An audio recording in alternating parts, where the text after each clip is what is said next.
जिसका मुझे था इंतजार, ओ घड़ी आ गई आ गई। तो फाइनली यार, जिस क्लास का आपका बहुत दिनों से वेट चल रहा था कि यार भैया बायो पढ़ाएं, कि भैया बायो की क्लास लेकर आए, और बायो मुझे भैया से पढ़ना है, बहुत मजा आने वाला है। ठीक है, हाय ब्रोन, मैं हूं आप सभी का अपना कृष्णा भैया। एंड कैसे हो मेरे प्यारे गुड्डू गुड़िया। तो आज हम लोग स्टार्ट करने जा रहे हैं क्लास 10th का बायो का पहला चैप्टर, लाइफ प्रोसेस, जैव प्रक्रम।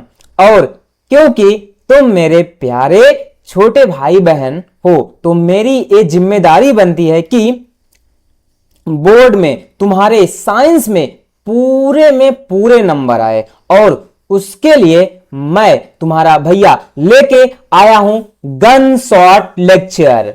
जय प्रक्रम हो सकता हो तुमने स्कूल में पढ़ा हो, ट्यूशन वाले टीचर से पढ़ा हो, यूट्यूब पे वीडियो देखे हो, अभी तक जो भी तुमने किया हो था ना, वो था क्या पता, वन शॉट। और अब आया है आपके भैया का गन शॉट। गन शॉट का मतलब है यार 100% एनसीईआरटी इसके अंदर कवर होगी। जितने भी क्वेश्चंस इसके बोर्ड एग्जाम में आए हैं या आ सकते हैं, सब यहां कराए जाएंगे।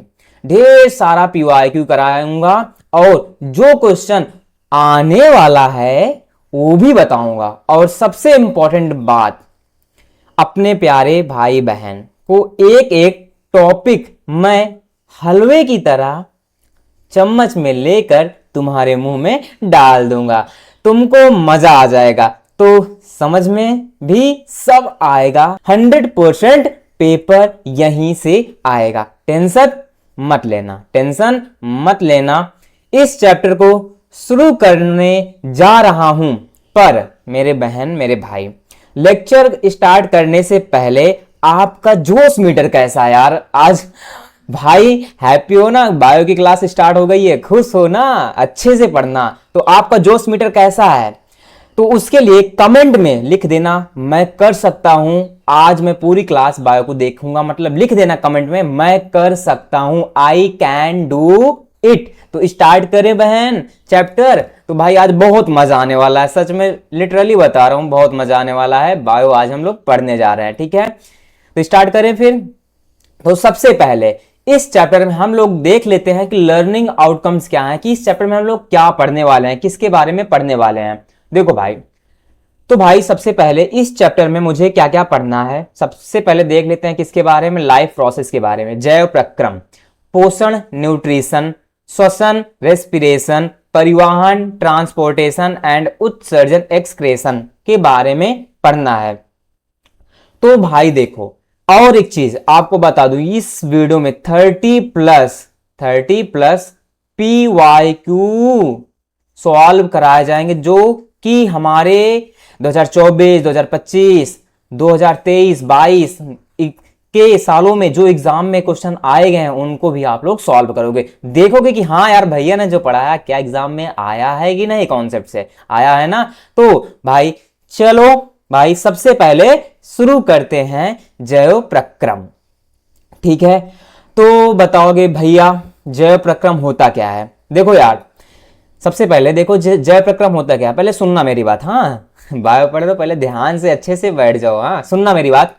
देखो यार, जिंदगी जीने के लिए भाई अपनी एक लाइफ है। हाँ, इस लाइफ को अगर जीना है, इस लाइफ को जीना है, मतलब जिंदगी जीने के लिए जो भी चीजें जरूरत होती हैं, मतलब कि जिन भी चीजों की जरूरत होती है, उसी को हम जैव प्रक्रम कहते हैं। मतलब जिंदगी जीने के लिए जिन चीजों की आवश्यकता होती है, उसे जैव प्रक्रम कहते हैं। जो भी चीजें जरूरी हैं, उसे जैव प्रक्रम कहते हैं। जीवों में चलने वाली वे सारी प्रक्रिया जो उनको जीवित रखने का या उनके अनुरक्षण का कार्य करती है, वही जैव प्रक्रम कहलाता है। फिर से सुनना मेरी एक बात, कि जो जीव होते हैं, उनमें जो चलने वाली सारी प्रक्रिया जो उनको जीवित रखने का या उनके अनुरक्षण का कार्य करती हैं, जैव प्रक्रम कहलाती हैं। देखो सबसे पहले यहां पे मैंने लिखा है, देख लो एक बार, अपने आप से पढ़ लो। वे सभी प्रक्रियाएं जो किसी जीव को जीवित रखने के लिए निरंतर होती रहती हैं जैव प्रक्रम कहलाती हैं। मतलब भाई जो भी जीव है भाई, कि हम लोग प्राणी हैं, सभी प्राणी हैं, मतलब कि जीव जंतु हैं, उनको जीना है, इस धरती पर आए हैं, पेड़ होगा, पौधा होगा, मनुष्य होगा, जीव जंतु सभी को जीना है। तो उनके अंदर जो भी सारी प्रक्रियाएं चलेंगी वह सारी प्रक्रियाएं क्या होती हैं, जैव प्रक्रम होता है। तो अब हम देखो इस जैव प्रक्रम में चार चीजें होती हैं, क्या, पोषण और श्वसन और परिवहन या उत्सर्जन। ठीक है, श्वसन को आप ऐसे भी लिख सकते हो, ठीक है, ध्यान रखना। अब देखो पोषण का मतलब क्या होता है, न्यूट्रिशन का मतलब क्या है। सबसे पहले अगर मुझे जीना है भाई तो मुझे पोषण चाहिए, मुझे न्यूट्रिशन चाहिए, मतलब भोजन प्राप्त करना तथा उससे ऊर्जा और वृद्धि के लिए उपयोगी पदार्थ प्राप्त करना। पोषण का मतलब क्या होता है कि भोजन प्राप्त करना, पहले आपने भोजन खाया तथा उस भोजन से जो एनर्जी मिलेगी और जो उसमें ग्रोथ आएगी, बॉडी में जो ग्रोथ आएगी, ग्रोथ के लिए उपयोगी पदार्थ प्राप्त करना, वही है पोषण, वही है न्यूट्रिशन। मतलब भाई मेरी बॉडी है, मुझे अपनी हेल्थ को ध्यान रखना है, मुझे अपनी बॉडी को बढ़ाना है, हेल्थ को ग्रो करना है, तो मैं कुछ ऐसे भोजन लूंगा, ऐसी चीजें खाऊंगा जिससे मेरे बॉडी में वृद्धि होगी, मेरा हाइट बढ़ेगा, सब कुछ है सारी चीजें, ठीक है, वो पोषण में आता है। और श्वसन का मतलब रेस्पिरेशन। अब भाई यहाँ पे भाई बहन आप लोग समझोगे यार कि श्वसन का मतलब होता है कि सांस लिया सांस छोड़ा, सांस लिया सांस छोड़ा, ऐसा नहीं है, ठीक है। श्वसन का मतलब है कि भोजन से ऊर्जा प्राप्त करने की प्रक्रिया, कि जो हम लोगों ने भोजन खाया, जो हमारी बॉडी में भोजन गया, उस भोजन से जो हमें एनर्जी मिलती है वही है रेस्पिरेशन, वही है श्वसन।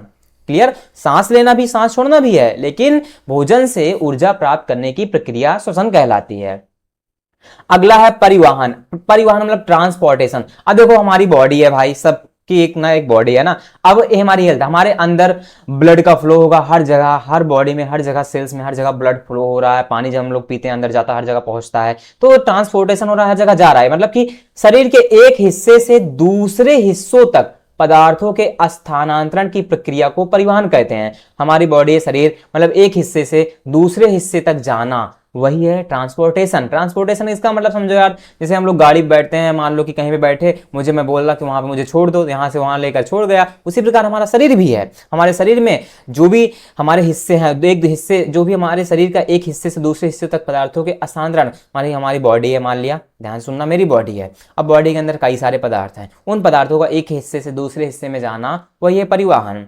अगला है उत्सर्जन। उत्सर्जन मतलब एक्सक्रेशन का मतलब क्या है भाई, देखो शरीर की कोशिकाओं में बहने वाले अपशिष्ट पदार्थों को बाहर निकालने की प्रक्रिया उत्सर्जन कहलाती है। मतलब भाई अब बहुत सारा खाना खा लिया, अब जो भी चीजें होंगी अच्छी चीजें तो बॉडी में एब्जॉर्ब होगी रहेगी, लेकिन जो भी मेरे बॉडी में खराब चीजें रहेंगी, जो भी अपशिष्ट पदार्थ रहेंगे, तो बॉडी क्या करेगी, उन चीजों को निकालेगी, उन चीजों को निकाल के बाहर कर देगी, वही है उत्सर्जन। इन सभी चीजों के बारे में आगे एकदम डिटेल से पढ़ने वाले भाई, बहुत मजा आने वाला है ना। खुश हो ना, चैप्टर स्टार्ट है, मजा आ रहा है ना।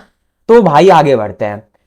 तो सबसे पहले यहां पे हम लोग देखो, अभी मैंने देखा था किसके बारे में, पोषण के बारे में ना। अब देखो पोषण के बारे में, मैंने न्यूट्रिशन के बारे में, पहला टॉपिक था भाई पोषण, उसी के बारे में हम लोग यहाँ पे पढ़ने जा रहे हैं। तो अब हम सबसे पहले पढ़ेंगे पोषण के प्रकार, टाइप्स ऑफ न्यूट्रिशन। देखो ये हमारे पास जो पोषण है यह दो प्रकार का होता है। कितने प्रकार का, दो प्रकार का। पहला स्वपोषी पोषण, दूसरा विषम पोषी पोषण। मेरे साथ बोलना, ठीक है, स्वपोषी पोषण, दूसरा विषम पोषी पोषण। अब देखो जो जीव स्वपोषी पोषण होता क्या है कि जो जीव सरल अकार्बनिक पदार्थों जैसे कार्बन डाइऑक्साइड हुआ और जल हुआ, या आप यहां पे बोल सकते हो प्रकाश भी हुआ, ठीक है, से अपना भोजन स्वयं बनाते हैं। क्या, अपना भोजन स्वयं बनाते हैं, उन्हें स्वपोषी मतलब ऑटोट्रॉप्स कहते हैं। क्या कहते हैं, ऑटोट्रॉप्स। मतलब आप ऐसा बोल सकते हो कि यहाँ पे सिंपल सा कि स्वपोषी पोषण क्या होता है, मतलब कि ये ऐसे पोषण होते हैं जो अपना भोजन स्वयं बनाते हैं, जैसे हरे पौधे हुआ, और प्रकाश संश्लेषण द्वारा भी भोजन बनता है इसी स्वपोषी पोषण में। अब देखो पोषण का मतलब आप लोगों ने समझा भी पीछे, ठीक है। अब भैया देखो, जो जीव सरल अकार्बनिक पदार्थों जैसे कार्बन डाइऑक्साइड और जल से अपना भोजन स्वयं बनाते हैं, इन चीजों से ये भोजन स्वयं बनाते हैं, खुद बनाते हैं, उन्हें स्वपोषी पोषण कहते हैं। जैसे एग्जाम्पल हरे पौधे हुआ, ठीक है, क्या हुआ, हरा पौधा हुआ, ठीक है, और क्या हुआ, स्वपोषी बैक्टीरिया। देख लो हरा पौधा, अब भाई ये हरा पौधा जैसे है मेरे पास, एक ग्रीन प्लांट होता है। अब एक ग्रीन प्लांट क्या होता है कि ये ऊपर से प्रकाश लेता है, फिर कार्बन डाइऑक्साइड, जब हम लोग ऑक्सीजन लेते हैं बाहर से तो कार्बन डाइऑक्साइड छोड़ते हैं तो पौधे में जाता है, ये कार्बन डाइऑक्साइड भी लेता है, और नीचे जड़ के माध्यम से जल भी दिया जाता है। इन चीजों से ये भोजन क्या स्वयं बनाता है, खुद बनाता है। ये हरा पौधा स्वपोषी पोषण के अंतर्गत आता है। कुछ स्वपोषी बैक्टीरिया हो गए जो भी अपना भोजन स्वयं बनाते हैं। अब देखो विषम पोषी पोषण क्या है, इसमें क्या होता है, जो जीव अपना भोजन स्वयं नहीं बनाते तथा भोजन के लिए अन्य जीवों पर निर्भर रहते हैं, विषम पोषी पोषण कहलाता है। क्या कहलाता है, विषम पोषी पोषण। यहां पे लिख देना, विषम पोषी पोषण कहलाता है, मतलब हेटेरोट्रॉप्स कहलाता है। जैसे भाई मानव हो गया, ठीक है, एग्जाम्पल मानव, बिल्ली, जोंक, कवक या कुत्ता, ये सभी, ये सारी चीजें क्या होती है, मानव, हम लोग भी एक एनिमल है ना।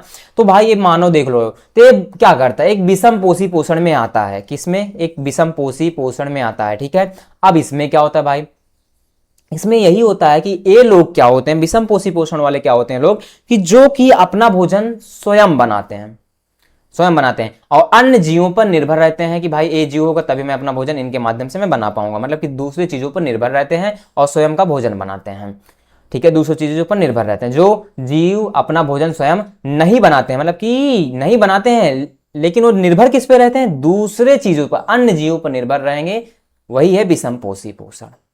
समझ गए कि नहीं। स्वपोषी पोषण का मतलब जिसमें क्या होता है, जो जीव अपना भोजन स्वयं बनाते हैं, और विषम पोषी पोषण में क्या होता है, जो जीव अपना भोजन स्वयं नहीं बनाते हैं वह अन्य जीवों पर निर्भर रहते हैं। क्लियर। अब आता है इसी में देखो, विषम पोषी पोषण के 3 प्रकार होते हैं। थोड़ा सा इसमें मैं समझ लूंगा तब अच्छे से स्वपोषी के बारे में भी पढ़ेंगे। पहले विषम पोषी देख लेते हैं। देखो जो विषम पोषी पोषण है, ठीक है, ये भी 3 प्रकार का होता है। पहला प्राणी संपोषण, दूसरा मृत जीवी पोषण, तीसरा परजीवी पोषण। विषम पोषी पोषण 3 प्रकार का होगा, प्राणी संपोषण, मृत जीवी पोषण और परजीवी पोषण। सबसे पहले देखो प्राणी संपोषण का मतलब क्या होता है। देखो जिस पोषण विधि में जीव भोजन ग्रहण कर उसका पाचन और शोषण करता है। मतलब प्राणी संपोषण क्या होता है कि इस पोषण में क्या होता है, जो जीव होते हैं वह भोजन पहले ग्रहण करेंगे, फिर उसको क्या करेंगे, पचाएंगे ना, क्या करेंगे, पचाएंगे, और पाचन कौमा अवशोषण करता है, उसे प्राणी संपोषण कहते हैं। जैसे इसमें मानव आता है, मानव, कुत्ता, बिल्ली, या अमीबा, पैरामीशियम। ये क्वेश्चन यहां से आता है कि अमीबा और पैरामीशियम किस विषम पोषी पोषण में आता है, प्राणी संपोषण में। तो इसका मतलब कि अमीबा और पैरामीशियम जो है विषम पोषी पोषण में आता है, और किस में आता है, प्राणी संपोषण में। ठीक। अब देखो जैसे देखो कुत्ता है भाई, ये कुत्ता क्या है कि पहले भोजन को क्या करेगा, खाएगा, भोजन को पहले क्या करेगा भाई, ये भोजन को पहले खाएगा ना। तो ये जीव है, मान लो कुत्ता है, भोजन को पहले ग्रहण करेगा, फिर उसको पचाएगा, फिर उसको अवशोषित करेगा, बस ये आता है प्राणी संपोषण में। अगला है मृत जीवी पोषण।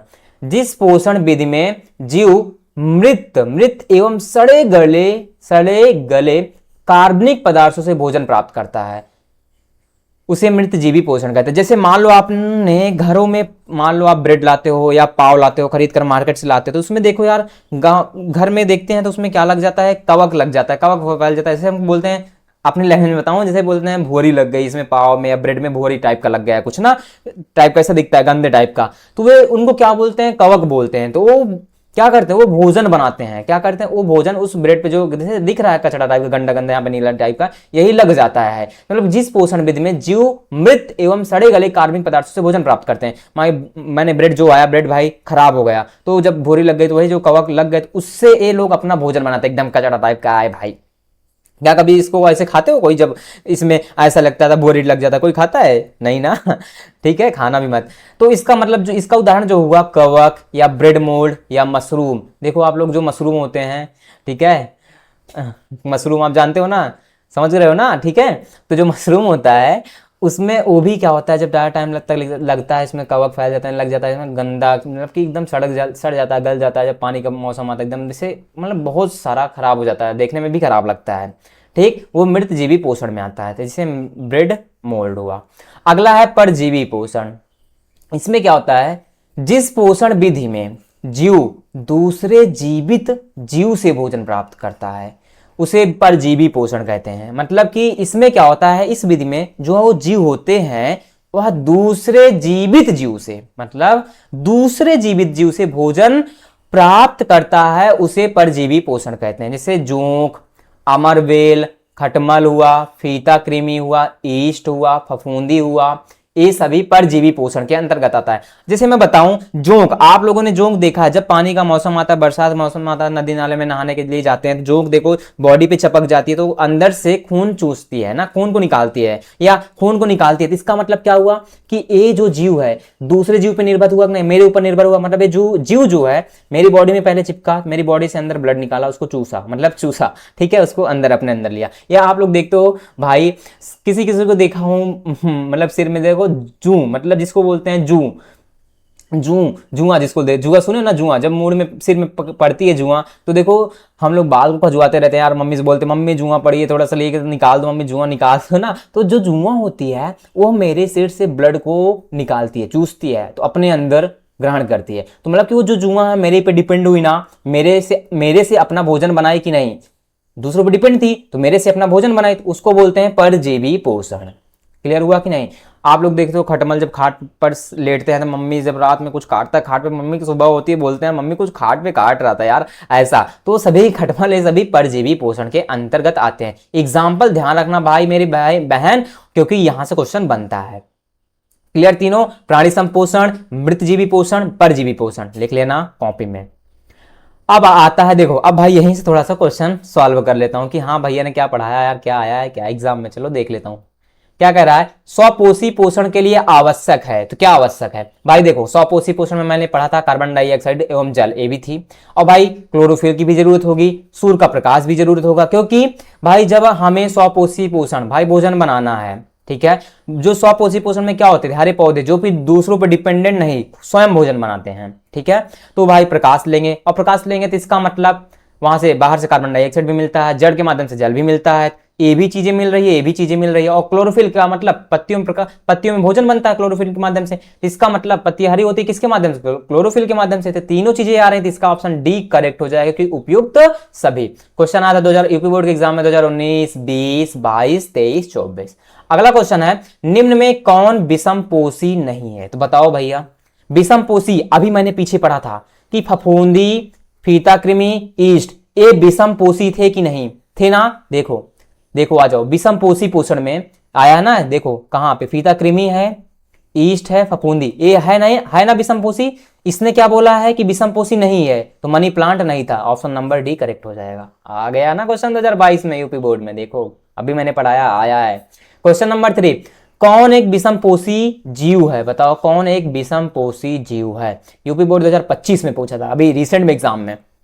बताओ विषमपोषी जीव है, हरी घास नहीं, विषमपोषी में नहीं आता, आम का पेड़ नहीं, केले का पौधा नहीं, तो बचा क्या? फफूंदी। देख लो फफूंदी विषमपोषी में, दिखाऊं कहीं दिखाओ, ए फफूंदी विषमपोषी में आता है ना, विषमपोषी पोषण में फफूंदी आया ना क्वेश्चन। तो यहां से मैंने बताया था कि यहां से बनेगा क्वेश्चन, फफूंदी इसका राइट ऑप्शन हो जाएगा।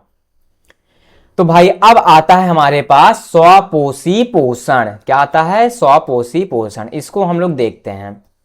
देखो इसमें क्या होगा कि स्वपोषी पोषण के अंतर्गत हम लोग पढ़ देंगे किसके बारे में? प्रकाश संश्लेषण। स्वपोषी पोषण में यही जाना था कि भाई जो हरे पौधे होते हैं वह अपना भोजन स्वयं बनाते हैं, पहली कंडीशन मैंने सीख लिया था।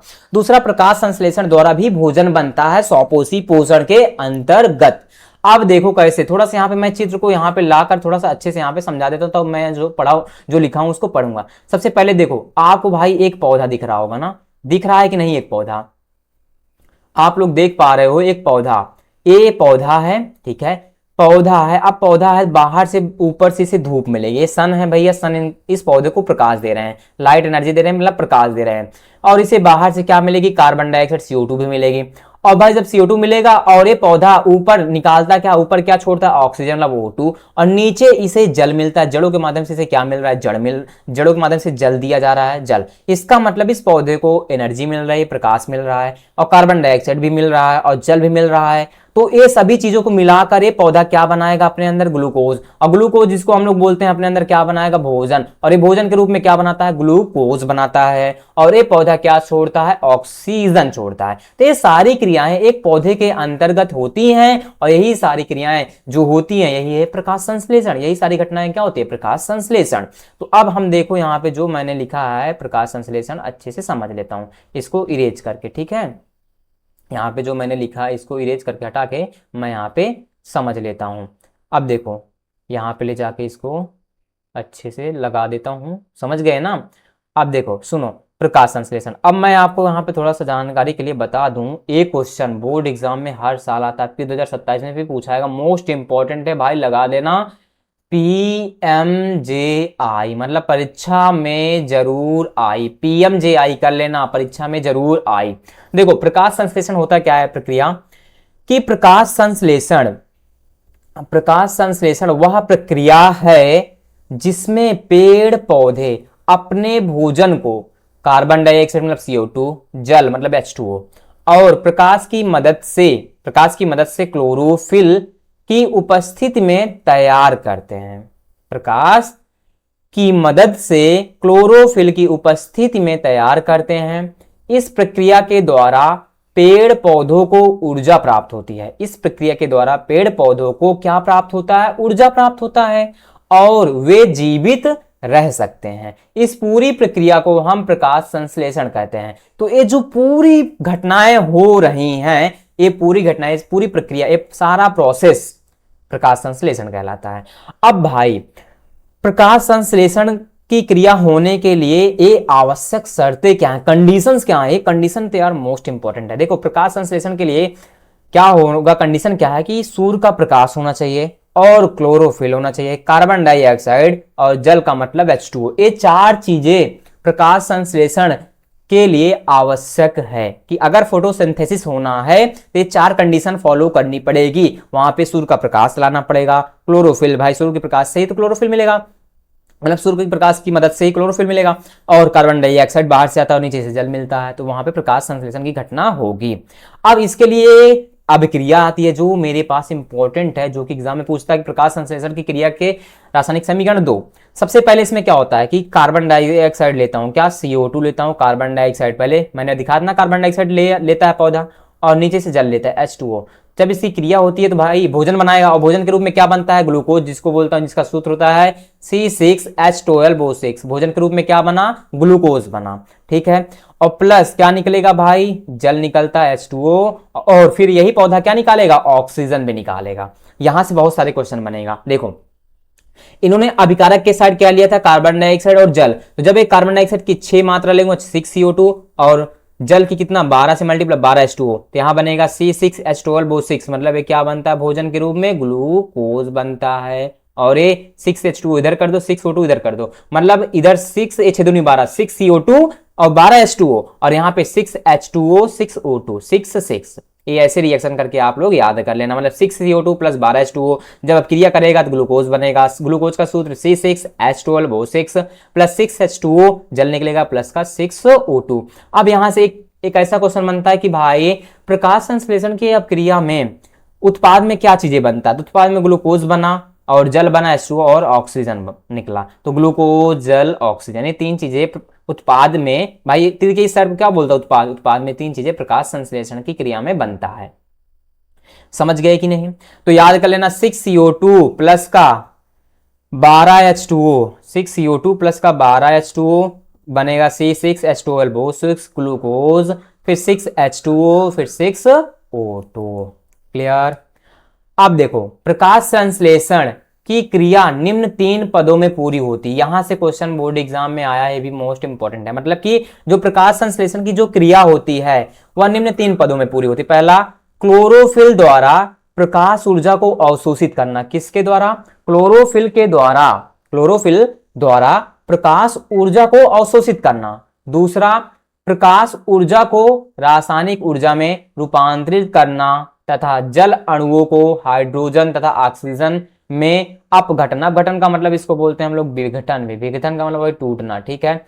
अगला है कार्बन डाइऑक्साइड का कार्बोहाइड्रेट में अपचयन। कार्बन ई ऑक्साइड का कार्बोहाइड्रेट में अपचयन। ये 3 पॉइंट याद रखना। बहुविकल्पी में होता है कि हाँ प्रकाश संश्लेषण की क्रिया निम्न 3 पदों में पूरी होती है। क्लोरोफिल द्वारा प्रकाश ऊर्जा को अवशोषित करना, और प्रकाश ऊर्जा को रासायनिक ऊर्जा में रूपांतरित करना, तीसरा कार्बन डाइऑक्साइड का कार्बोहाइड्रेट में अपचयन। क्लियर हो गया। तो अब समझते हैं अगला रंध्र के बारे में, स्टोमेटा के बारे में। ये भी इंपॉर्टेंट है, ठीक है। सबसे पहले देखो भाई, स्टोमेटा होता क्या है, रंध्र होता क्या है, इसको हम लोग जानेंगे।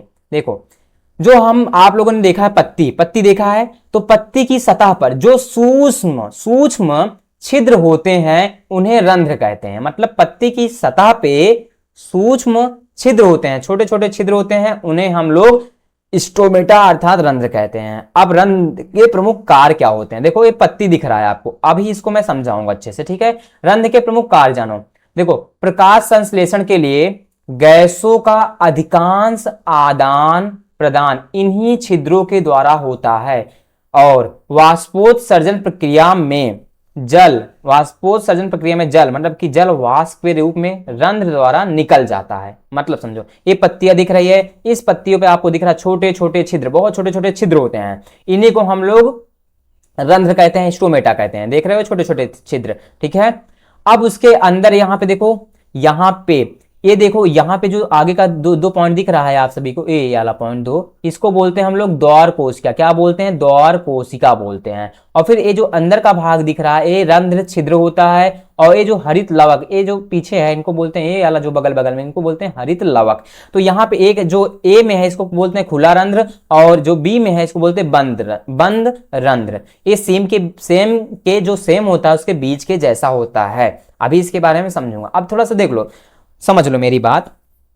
क्या होता है कि देखो, सबसे पहले भाई हमने यही जाना था कि प्रकाश संश्लेषण के लिए कार्बन डाइऑक्साइड की आवश्यकता नहीं होती है, तब पौधे इन छिद्रों को बंद कर लेता है। मतलब इसका मतलब ये है कि भाई जो ये पौधे हैं, ठीक है, इन पौधों में अगर इन पौधों को खुलना है, अगर मतलब इन छिद्रों को खुलना और बंद होना द्वार कोशिकाओं का एक कार्य है। मतलब ये दो जो द्वार कोशिका है, इनका जो मेन कार्य क्या है कि भाई जो द्वार कोशिका है, इनका मेन काम ये रहता है, एक मिनट देखो, ये जो द्वार कोशिकाएं हैं, इनका मेन काम क्या रहता है पता है, कि इन छिद्रों को बंद कर लेना, छिद्रों को खोलना और बंद होना द्वार कोशिकाओं का कार्य है। मतलब कि छिद्र को कब खोलना है, कब बंद करना है, ये द्वार कोशिकाएं निर्भर करते हैं। अगर मैं समझूं एक एग्जांपल, जैसे हम लोग कहीं शादी ब्याह में मैरिज हॉल में जाते हैं, देखो आमने सामने दो गार्ड खड़े रहते हैं। मतलब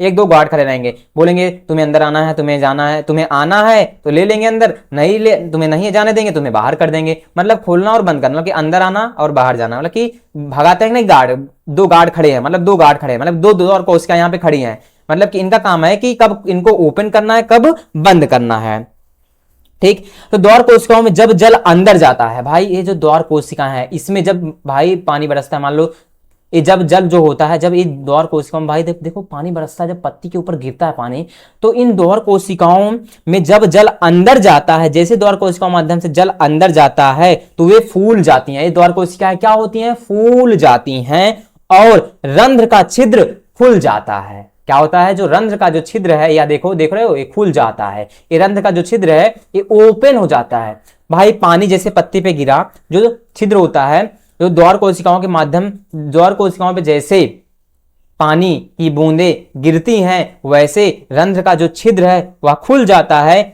इसी तरह जब द्वार कोशिकाएं सिकुड़ती हैं, भाई जो द्वार कोशिकाएं दिख रही हैं आगे की, जो दो द्वार कोशिकाएं थी, ये जब सिकुड़ती हैं तो छिद्र बंद हो जाता है। भाई देख लो, बंद रंध्र, मतलब ये जैसे द्वार कोशिकाएं, भाई पानी सूख गया, वाष्पोत्सर्जन के माध्यम से पानी ऊपर चला गया, गर्मी होती है भाई, वाष्पोत्सर्जन के माध्यम से पानी, वाष्पोत्सर्जन में क्रिया में क्या होता है कि पानी वाष्प बन के ऊपर चला जाता है। जैसे पानी सूख जाता है तो द्वार कोशिकाएं क्या होती है, सिकुड़ने लग जाती है, मतलब सिकुड़ जाती हैं। वैसे रंध्र क्या होता है, बंद हो जाता है। रंध्र क्या होता है, बंद हो जाता है। ये घटनाएं यहां पे होती हैं भाई।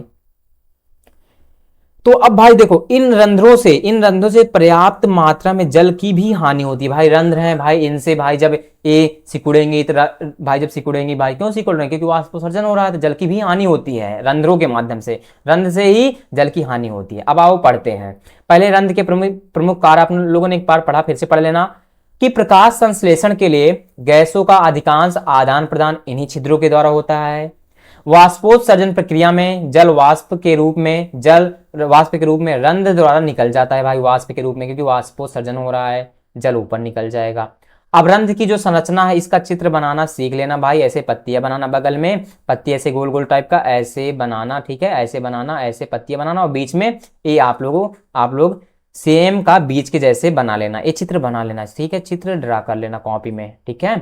अब देखो रंध्र की संरचना क्या है, देखो रंध्र की संरचना में क्या कह रहा है कि रंध्र पत्तियों की बाह्य त्वचा पर पाए जाते हैं। जो रंध्र होते हैं पत्तियों को बाह्य त्वचा पे पाए जाते हैं भाई, रिज छिद्र है उसकी बाह्य त्वचा पे पाए जाते हैं।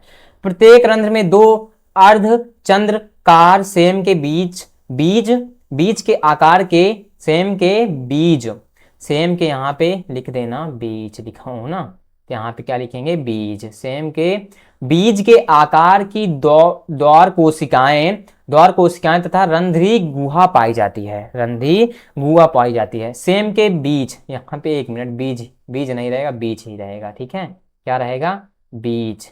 क्यों, क्योंकि सेम के बीज मतलब जो सेम है, मैं पर्टिकुलर सेम बोल रहा हूँ, उस सेम के बीज, देख रहे हो, द्वार कोशिकाएं, बीज के आकार की द्वार कोशिकाएं तथा रंध्री गुहा पाई जाती है। रंध्री गुहा का मतलब वही रंध्र छिद्र, ठीक है, दिख रहे हो, गुहा पाई जाती है।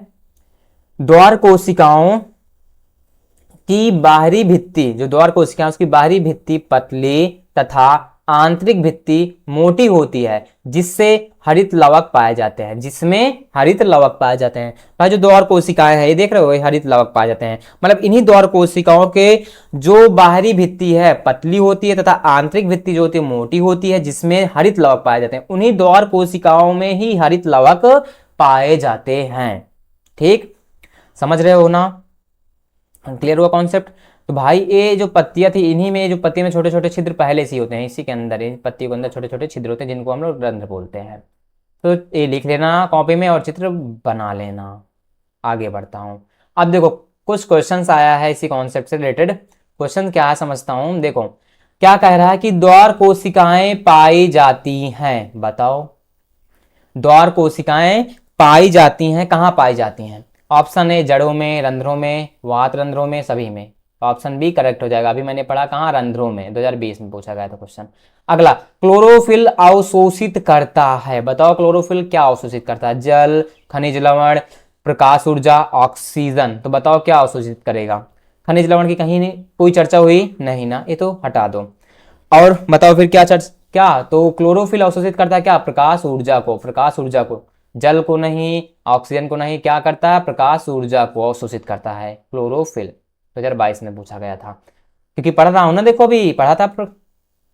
क्वेश्चन नंबर 6 है कि प्रकाश संश्लेषण के दौरान क्या नहीं संश्लेषित होता? भाई अगर प्रकाश संश्लेषण हो रहा है तो वहां पे क्या चीज ऐसी है जो संश्लेषित नहीं होती?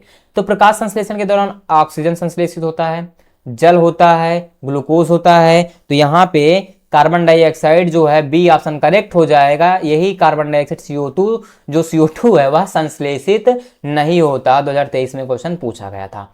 भाई देखे थे आप कि प्रकाश संश्लेषण क्रिया में संश्लेषित क्या नहीं होता था?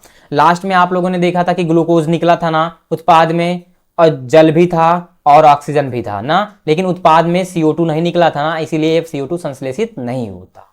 ठीक है, आगे अगला क्वेश्चन नंबर 7 है कि 7 क्वेश्चन नंबर है, पौधों में प्रकाश संश्लेषण का उत्पाद है। देखो यही से क्वेश्चन आ गया भाई, जो पौधों में प्रकाश संश्लेषण होता है उसका उत्पाद क्या है? देखो रिएक्शन याद थी ना कि उत्पाद में क्या चीज बना था? देखो बताओ, उत्पाद में प्रोटीन ऑक्सीजन जल बना था? नहीं। वसा और नाइट्रोजन जल बना था? नहीं। वसा और CO2 और H2O बना था? नहीं। ऑप्शन बी इसका करेक्ट होगा, क्योंकि जब प्रकाश संश्लेषण की जो अपक्रिया हुई थी वहां पे उत्पाद में क्या बना था? ग्लूकोज, ऑक्सीजन और जल, यही 3 चीजें थी ना। 2024 में क्वेश्चन यहीं से आते, देखो रहे हो। अगला क्वेश्चन नंबर 8 है, क्लोरोफिल आवश्यक है। क्लोरोफिल आवश्यक है किसके लिए? प्रकाश संश्लेषण के लिए, श्वसन के लिए, उत्सर्जन के लिए, वाष्पोत्सर्जन के लिए। तो इसका ऑप्शन नंबर ए करेक्ट हो जाएगा कि जो क्लोरोफिल है वह प्रकाश संश्लेषण के लिए आवश्यक है।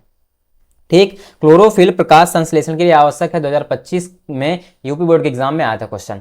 अगला है क्वेश्चन नंबर 9, पौधों में जल की हानि से संबंधित है। भाई अभी मैंने पढ़ा था कि नहीं कि जल की हानि किसके माध्यम से होती है पौधों में? तना नहीं, जड़ नहीं, जाइलम नहीं, रंध्र। किसके माध्यम से? रंध्र के माध्यम से। यही तो मैंने पढ़ा था, यही मैंने बोला था। बात सुने थे मेरी बात ध्यान से? बताओ भाई कि रंध्रों से ही पर्याप्त मात्रा में जल की भी हानि होती है। एनसीईआरटी में ऐसे लिखा गया बुक में कि रंध्रों से, तो वहीं से क्वेश्चन बना लिया गया, उठा लिया गया। देख रहे हो कि रंध्रों के माध्यम से ही पौधों में जल की हानि होती है। 2025 में यूपी बोर्ड के एग्जाम में क्वेश्चन आया था। क्लियर हुआ क्वेश्चन? देखो रहे हो ना, जो पढ़ रहे हैं वो क्वेश्चन आए हैं और आएंगे भी एग्जाम में। कैसा लग रहा है? मजा आ रहा है बहन? आगे अब समझता हूं अगला कॉन्सेप्ट, अमीबा में पोषण। देखो अमीबा में कैसे पोषण होता है, न्यूट्रिशन इन अमीबा। देखो जो अमीबा होता है, सबसे पहले हम लोग अमीबा का चित्र यहाँ पे आप लोगों को अभी आगे मैं दिखाऊंगा अमीबा का चित्र। देखो जो अमीबा का कोई फिक्स चित्र नहीं होता, वो कैसे भी आकार ले लेता है। तो अमीबा एक कोशिकीय जीव है जिसमें प्राणीसम मतलब होलोजोइक, प्राणीसम को इंग्लिश में बोलते हैं होलोजोइक पोषण होता है। भाई अमीबा का एग्जांपल मैंने पढ़ा था ना, याद है किसमें था? प्राणीसम में। तो अमीबा एक कोशिकीय जीव है जिसमें प्राणीसम मतलब होलोजोइक पोषण होता है। इसमें अमीबा क्या होता है? ग्रहण का पहला हेडिंग डालेंगे, ग्रहण। अमीबा भोजन ग्रहण करने के लिए अपने कूट पादों मतलब कि स्यूडोपिया, पी साइलेंट है, क्या पढ़ेंगे? स्यूडोपोडिया को बढ़ाकर भोजन को घेर लेता है। मतलब कि जो अमीबा होता है ना, वह अपने कूट पादों, जैसे पैर समझ लो, पैर, ठीक है, कूट पादों को फैलाता है, बढ़ाता है और भोजन को घेर लेता है। जब भोजन घेर लेता है तो वह अपने भोजन को अंदर खींच लेता है। अब पाचन हेडिंग डालेंगे, तो भोजन का कण रसधानी मतलब फूड वैक्यूल में पहुंचता है, जहां एंजाइमों द्वारा, किसके माध्यम से? एंजाइमों द्वारा भोजन को छोटे तथा बिले अणुओं में तोड़ दिया जाता है। मतलब छोटे छोटे अणुओं में तोड़ दिया जाता है। ठीक, अब यहां पे मैं समझा रहा हूं, देख रहे हो, यही है अमीबा का चित्र, यही है।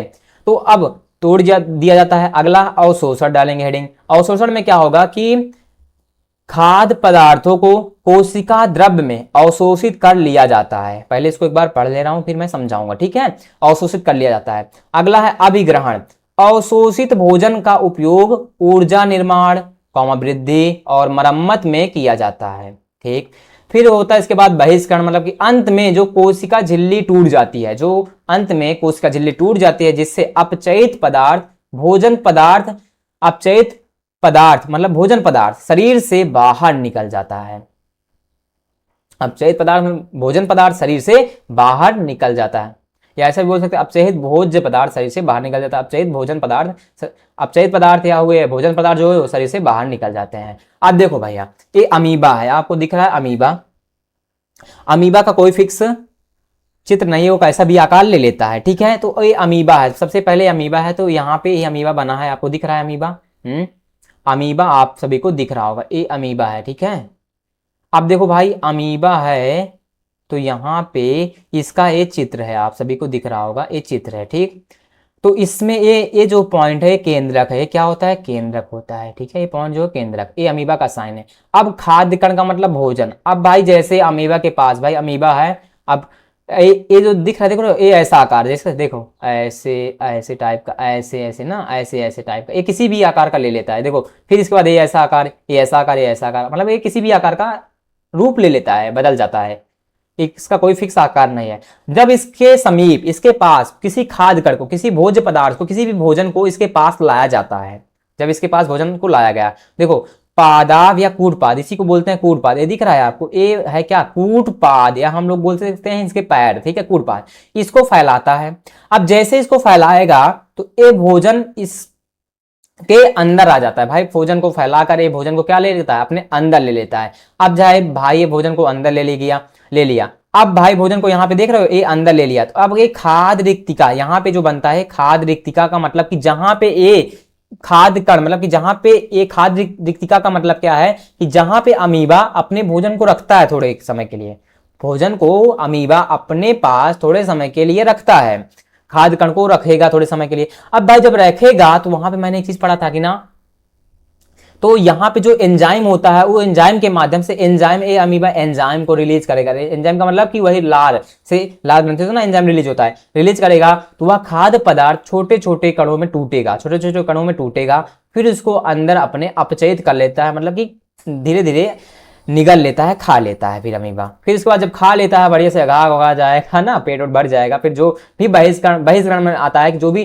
चीजें बनेगी, जो अपचयित पदार्थ बचेगा उसको बाहर शरीर से निकाल देता है, जो अंत में जो कोशिका होती है फिर टूट जाता है, फिर उससे बाहर पदार्थ निकल जाता है। तो यही था अभिग्रहण का मतलब कि अवशोषण जो भोजन है का उपयोग ऊर्जा निर्माण, वृद्धि और मरम्मत में किया जाता है। भाई जैसे भोजन एक खाएगा, अपने अंदर लेगा अमीबा, उससे क्या होगा, उसे ऊर्जा मिलेगी और इससे अमीबा में अंदर वृद्धि आएगी, मरम्मत होगी, मतलब कि जो भी जैसा था बॉडी में मरम्मत होगा, अच्छे से वो उसका आकार बनेगा। तो ये अमीबा ऐसा घटना घटता है, अपने साथ करता है। ठीक है, समझ गया कि नहीं। अमीबा में भाई देखे ना, अमीबा में कैसे पोषण होता है। हम लोग भाई हम लोग आप अगर आप लोग सोचो यार, हम लोग कैसा पोषण करते हैं, खाए जरा से मम्मी निकालो, मम्मी खाना निकालो, मम्मी खाना निकालो, निकाले धड़ाधड़ खा लिए, ऐसा खत्म। लेकिन अमीबा भाई बेचारा है, पहले टहलेगा घूमेगा, तो फिर देखेगा भोजन पदार्थ कहीं है तो अपने कूट पादों को फैलाएगा, उस भोजन को अंदर लेगा, फिर एंजाइम के माध्यम से क्या होगा, वो जब भाई पदार्थ अंदर आएगा, खाद्य रिक्तिका में दिखेगा, फिर एंजाइम छोड़ेगा, रिलीज करेगा अमीबा, उसके माध्यम से पदार्थ के कण छोटे छोटे जो भोजन है, भोजन छोटे छोटे कणों में टूटेगा, फिर उसको अंदर लेगा, फिर बाद में कोशिका जब झिल्ली टूट जाती है तो वो जो अपचयित पदार्थ शरीर से बाहर निकल जाते हैं। क्लियर हुआ कॉन्सेप्ट, समझ में आ रहा है ना, बायो पढ़ने में मजा आ रहा है, कैसे लग रहा है। नेक्स्ट आ गया मनुष्य में पोषण। तो देखो भाई यहां से क्वेश्चन, मनुष्य में पोषण से क्वेश्चन 110% क्वेश्चन बोर्ड एग्जाम में आता ही आता है। तो 2025 में आया था, आपकी भी 2027 में एग्जाम में आएगा। तो मनुष्यों में पोषण, सबसे पहले देखो मानव जो होता है उसमें पाचन तंत्र कैसे होता है। सबसे पहले कॉपी में ये जो आपके सामने चित्र दिख रहा है ना, इस चित्र को यार अच्छे से मेरी बहन मेरे भाई कॉपी में ड्रॉ कर लेना, बना लेना भाई, थोड़ी सी प्रैक्टिस कर लेना, थोड़ी सी मेहनत कर लेना, ठीक है, बना लेना अच्छे से। मुझे भरोसा आप लोग इस चित्र को बना लोगे, ठीक है, थोड़ा ना सही, थोड़ा सा गड़बड़ाएगा बट बना लेना, ठीक है, एग्जाम में बनाने के लिए आता है। तो सबसे पहले देखो, ये जो मेरे पास मानव पाचन तंत्र का ये चित्र दिख रहा है, इसमें जो भी क्रियाएं हो रही हैं, इसमें जो भी क्रियाएं हो रही हैं, उन सारी क्रियाओं को मैं अच्छे से समझाऊंगा, उसके बारे में लिखा भी हूं, उसको आपको कॉपी में लिखना पड़ेगा, ठीक है।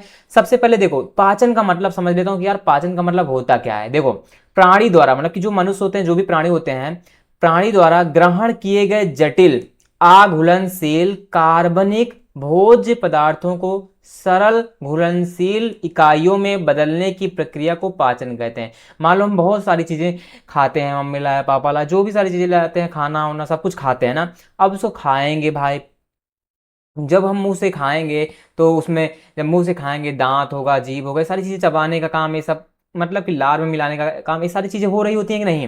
तो उसी को मतलब कि सरल चीजों में, मान लो कुछ चीजें खाएं टूट नहीं रही, तो उसको जब खाऊंगा अंदर जाएगा, उसको सरल मतलब तोड़ तोड़ के चबा चबा के, मतलब कि सरल चीजों में बनाऊंगा ताकि वो अंदर चला जाए पेट में, ताकि अमाशय में चला जाए पेट में, ठीक है। तो प्राणी द्वारा ग्रहण किए गए जो जटिल अघुलनशील कार्बनिक भोज्य पदार्थों को सरल घुलनशील इकाइयों में बदलने की प्रक्रिया को पाचन कहते हैं, ठीक है। अब देखो भाई यहां पे समझो, समझना क्या है यहाँ पे आपको कि सबसे पहले जो मानव पाचन तंत्र है, इसमें हम लोग सबसे पहले जानेंगे दांत। ये दांत के बारे में आप सब लोग अपना मुंह खोल लोगे, सबसे आगे दिखता है ना व्हाइट व्हाइट, क्या दिखता है, दांत दिखता है कि नहीं, दांत। अब भाई पूछोगे या भैया दांत का काम होता क्या है। देखो भाई जब भी हम लोग खाना खाते हैं, कुछ भी चीजें खाते हैं, तो जो दांत होता है भोजन को काटने एवं चबाने में सहायता करता है। दांत जो होता है, ये दांत, ये भोजन को काटने या चबाने में सहायता करता है, ठीक। फिर उसके बाद आती है जिह्वा। अब भाई दांत के बगल में ही आप देखो, जीभ निकालोगे, निकालो जरा जीभ, वो जो जिह्वा है उसका काम क्या होता है। देखो जिह्वा सबसे पहले हम लोग मान लो भोजन को खाते हैं, अंदर आया, जीभ में आया, तो भोजन को लार के साथ मिलाती है। जो जीभ है वह भोजन को लार के साथ मिलाती है। क्यों मिलाती है, क्योंकि जब भोजन में लार मिलेगा, जीभ से जो निकली हुई लार वो मिलता है, तो भोजन नरम बनता है, ताकि वह धीरे से सरक जाए, हमारे पेट में चला जाए ना। तो भोजन को लार के साथ मिलाती है और भोजन को निगलने में सहायता करती। बात सीधी सी है भाई, जब आप लोग खाना खाओगे तो जीभ के माध्यम से लार मिलेगा भोजन में, और तुरंत वो खाना धीरे धीरे आराम से पेट में सरक जाता है। ये जीवा का काम हुआ। फिर उसके बाद आता है ग्रसिका। ये देख रहे हो आप लोग, ग्रसिका, थोड़ा सा इसके बारे में समझ लेता हूँ, क्या है, मुख गुहा के बारे में। देखो भोजन का पाचन यहीं प्रारंभ होता है, मतलब कि जैसे हम लोग भोजन खाते हैं, भोजन जैसे खाते हैं, भोजन लेते हैं, तो यहीं पे पाचन प्रारंभ हो जाता है, ठीक है, यहीं पे पाचन प्रारंभ हो जाता है। और इसी में देखो जो हम लोगों ने जीभ से लार मिलाया, लार में उपस्थित एक लार एमाइलेज स्टार्ट का पाचन शुरू करता है। मतलब लार में उपस्थित एक लार में एंजाइम उपस्थित होता है जिसका नाम होता है लार एमाइलेज, स्टार्च का पाचन शुरू करता है। इसी मुख गुहा में ये सारे काम होते हैं। समझ रहे हो ना, कहाँ होते हैं? मुख गुहा में। तो इसका मतलब, मुख गुहा का मतलब समझे, सिंपल सा है कि सबसे पहले मुख गुहा में क्या होता है, यही भोजन का पाचन यहीं से शुरू होता है। जीव जो है वो भोजन को लार के साथ मिलाती है और निगलने में सहायता करती है इसी मुख गुहा में। ठीक है, यहाँ पे जीभ के बगल में मतलब कि जीभ में ही समझो, अंदर थोड़ा सा, जीभ के थोड़ा सा और अंदर आओ। ठीक है, फिर इसके बाद आता है ग्रसिका। क्या होता है? ग्रसिका आता है। अब ग्रसिका का मतलब क्या है भाई, इसका काम क्या होता है, इसके बारे में सब मैंने लिखा है, बस थोड़ा सा समझ लो। ठीक है, ग्रसिका को इंग्लिश में बोलते हैं ईसोफेगस। क्या? ईसोफेगस। देखो, भोजन को मुख से अमाशय तक पहुंचाती है। ये जो ग्रसिका दिख रही है नली टाइप की, ए आला ना, नली टाइप का ए ग्रसिका क्या होती है, जब मैं भोजन खाता हूँ धीरे धीरे ये भोजन यहाँ से आएगा, कहाँ आएगा? अमाशय में। अमाशय में मतलब अमाशय को हम लोग क्या बोलते हैं? पेट, मतलब स्टोमक बोलते हैं। ठीक है, इस ये भोजन अमाशय में धीरे धीरे सरकते हुए आएगा। कैसे आता है भैया? सिंपल सा है, भोजन जो है क्रामा कुंचन द्वारा आगे बढ़ता है इस ग्रसिका से। क्रामा कुंचन, अब क्रामा कुंचन का मतलब क्या बोलोगे भैया? इसका मतलब है जैसे आप लोग भोजन खाते हो, ध्यान सुना मेरी बात, जैसे आप लोग भोजन खाते हो तुरंत क्या भोजन तुरंत जाकर अमाशय में गिर जाएगा? नहीं ना, थोड़ा सा क्रामा कुंचन गति होगा। मतलब थोड़ा सा, मतलब कि एक बार, मतलब इसे लुढ़कना समझ लो, लुढ़कना मतलब कि थोड़ा ऊपर नीचे, या मतलब कि जैसे थोड़ा आगे लड़ा थोड़ा पीछे गया, फिर ऐसे ऐसे धीरे धीरे गिरता चला जाता है। कहाँ? अमाशय में, मतलब पेट में आ जाता है। किसके माध्यम से? ग्रसिका के माध्यम से जो भोजन होता है वह अमाशय में क्रामा कुंचन गति के माध्यम से धीरे धीरे गिरता चला आता है। ठीक, अब भैया अमाशय क्या होता है? अमाशय में क्या होता है? अब अमाशय में ये चीजें होती हैं, इसका मतलब अमाशय को हम लोग बोलते हैं पेट। जो हम लोग पेट खा लिए ढेर सारा, शाम को खा लिया, आह पेट पे हाथ फेरते रहते हैं, कितना सारा खा लिया, मैं तो मोटी हो गई, ऐसा बोलते हैं ना। बट अमाशय में अब क्या होता है भाई, समझो मेरी बात। देखो, अमाशय में हम लोग क्या करते हैं कि यहाँ पे क्या काम होता है कि जो भोजन होता है, क्या जो भोजन होता है, आप लोग भोजन खाते हो, ठीक है, आप लोगों ने भोजन खाया, ठीक है, यहीं पे भोजन जो होता है, मतलब कि यही अमाशय में जठर ग्रंथियां का स्राव करते हैं। क्या होते हैं? जठर ग्रंथियों का स्राव होता है। किसमें? अमाशय में। जठर ग्रंथियों का स्राव होता है किसमें? अमाशय में।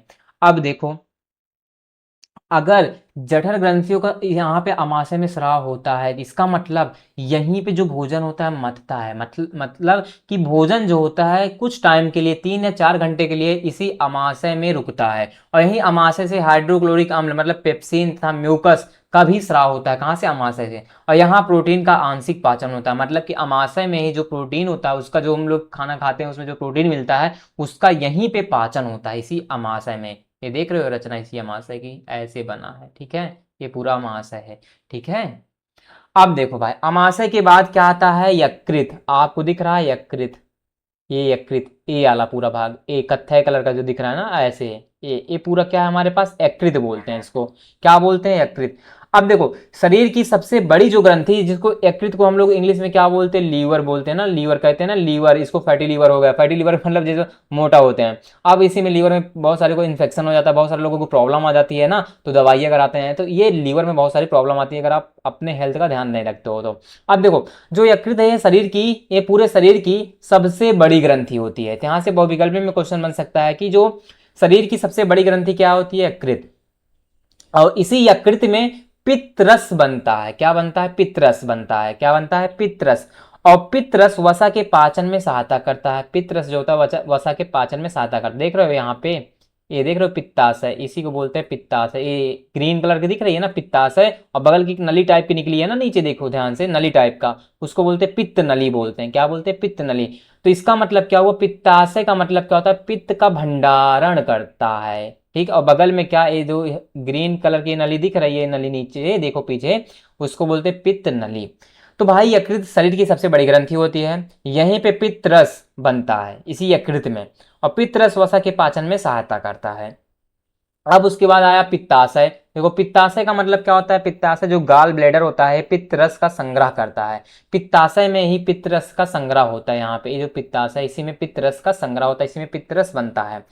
फिर उसके बाद अगला आता है क्या हमारा? अगन्याशय। क्या होता है? अगन्याशय का मतलब देखो, ये वाला येलो कलर का दिख रहा है पार्ट, ये वाला, इसको बोलते हैं अगन्याशय। क्या बोलते हैं? अगन्याशय।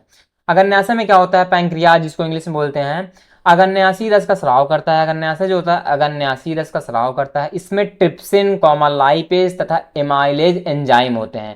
तो यहाँ से बहुविकल्पी बन सकता है कि एमाइलेज एंजाइम कहाँ पाया जाता है, तो कहाँ पाया जाता है, अगन्याशय में एमाइलेज एंजाइम तथा लाइपेज और ट्रिप्सिन, तीन एंजाइम होते हैं, ट्रिप्सिन, लाइपेज तथा एमाइलेज, वो अगन्याशय में पाए जाते हैं। फिर उसके बाद अगला आता है क्षुद्रांत। क्षुद्रांत जिसको बोलते हैं स्मॉल इंटेस्टाइन, क्या बोलते हैं, स्मॉल इंटेस्टाइन, और इसको हम लोग छोटी आंत भी बोलते हैं। क्या बोलते हैं, छोटी आंत। किसको, इसी को यहाँ पे छोटी आंत बोलते हैं। क्षुद्रांत को एक और नाम से जानते हैं, क्या, छोटी आंत। इसको और नाम से जानते हैं, क्या, छोटी आंत। ठीक, अब भाई देखो इसका काम क्या है। आहार नाल का सबसे लंबा भाग, देखो आहार नाल का मतलब क्या हो, पीछे हम अभी आगे लिखा हूं, यहाँ पे एक बार देख ले रहा हूं कि आहार नाल, मुख से गुदा तक एक लंबी नली। आहार नाल क्या होता है, यहाँ जो मुख से एक गुदा तक आती है, यहाँ से पूरी बड़ी सी नली जो आती है यहाँ पे गुदा तक, ये गुदा तक, मुख से गुजरते हुई गुदा तक एक लंबी नली होती है जिसको बोलते हैं आहार नाल। तो आहार नाल का सबसे लंबा भाग होता है कौन, छोटी आंत। और भोजन का पूर्ण पाचन एवं अवशोषण यही होता है छोटी आंत में। दिख रहा है आपको कहाँ, क्षुद्रांत दिख रहा है ना यहाँ पे, ये सभी क्या है, क्षुद्रांत हैं। इनको बोलते हैं छोटी आंत। ठीक ठीक है, क्षुद्रांत हैं ये सभी। कैसे दिख रहे हैं, जैसे घूमा घूमा गोल गोल, देखो कैसे मिल रहा है, लग रहा है ना एकदम। तो ये छोटी आंत है, यहीं पे भोजन का पूर्ण पाचन एवं अवशोषण यही होता है। और यकृत एवं अगन्याशय से रस प्राप्त करती है। मतलब जो छोटी आंत है वह यकृत और अगन्याशय से रस प्राप्त करती है।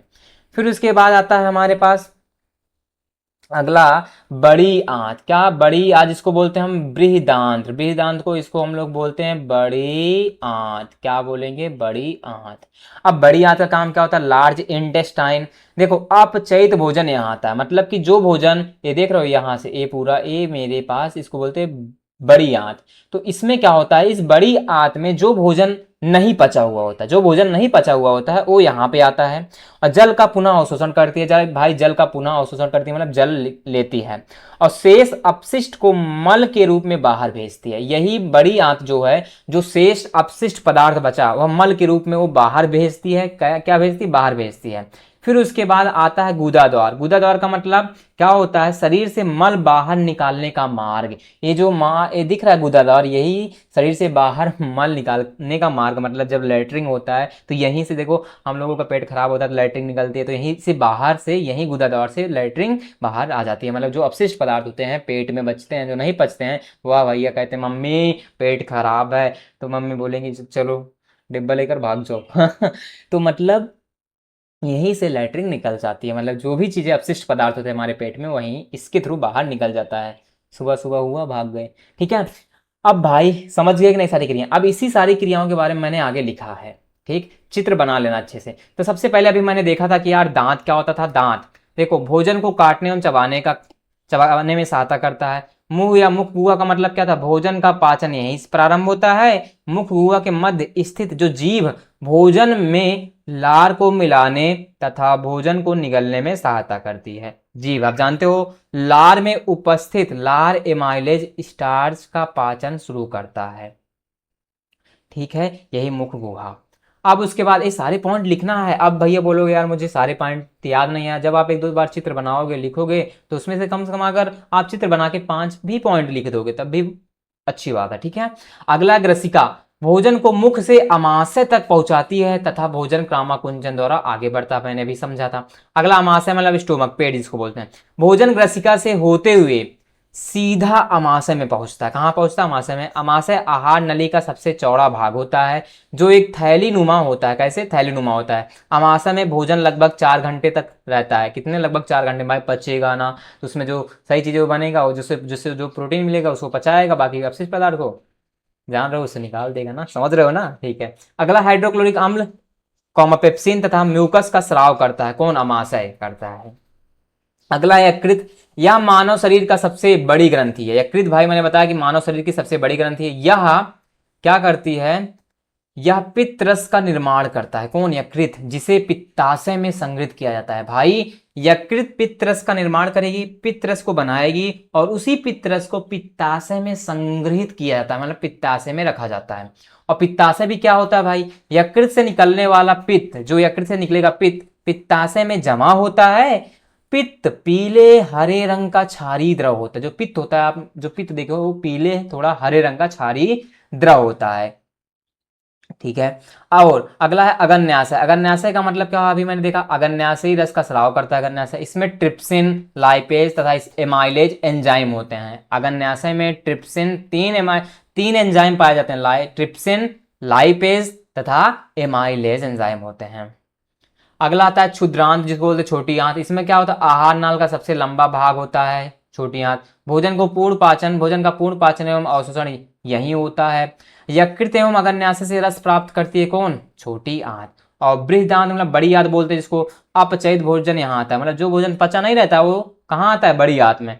फिर जल का पुनः अवशोषण करती है, मतलब जल को ग्रहण करेगी। और शेष जो अपशिष्ट पदार्थ बनेगा, शेष अपशिष्ट को मल के रूप में बाहर भेजती है। कहाँ पे? गुदा द्वार में। कहाँ भेजती है? गुदा द्वार में। तो फिर भाई लास्ट में गुदा द्वार आता है, यहीं से शरीर से मल बाहर निकलने का कार्य करता है। मतलब जो गुदा द्वार है, यहीं से शरीर में जो बाहर मल है, अपशिष्ट पदार्थ, उसको बाहर निकालने का काम करता है कौन? गुदा द्वार। भाई सुबह सुबह लैट्रिन के थ्रू निकल गए। आगे बढ़ो। ठीक, अब आता है अगला श्वसन, रेस्पिरेशन। रेस्पिरेशन का मतलब क्या होता है? देखो श्वसन, इसमें चित्र को आपको भी नहीं बनाना, ठीक है? ये चित्र नहीं बनाना, बस समझाया हूं। अब भाई श्वसन कैसे होता है? सांस लेते हैं हम लोग, समझ रहे हो ना? फेफड़े होते हैं। तो अब जैसे आप लोग सांस खींचते हो ना, ऊपर खींचते हो, जब आप लोग सांस खींचते हो ऐसे खींचोगे फिर छोड़ते हो ना सांस को, तो फेफड़े थोड़ा उठते हैं फिर बैठते हैं ना, ये फेफड़े दोनों। ठीक है। अब देखो इसका काम क्या है? भोजन का विघटन करके एटीपी के रूप में ऊर्जा मुक्त करने की प्रक्रिया को श्वसन कहते हैं। देखो मतलब मैंने ये बताया। अब भैया यहाँ पे बोलोगे कि यार एटीपी क्या होता है? जो एटीपी होता है इसका जो पूरा नाम होता है एडे एडे इसको बता दे रहा हूँ, एटीपी का फुल फॉर्म। ठीक है, क्योंकि बहुत विकल्प में पूछ सकता है कि क्या। Adenosine, adenosine triphosphate, adenosine triphosphate. देखो ए से एडोनोसिन, टी से ट्राई, पी से फास्फेट, इसका फुल फॉर्म होता है।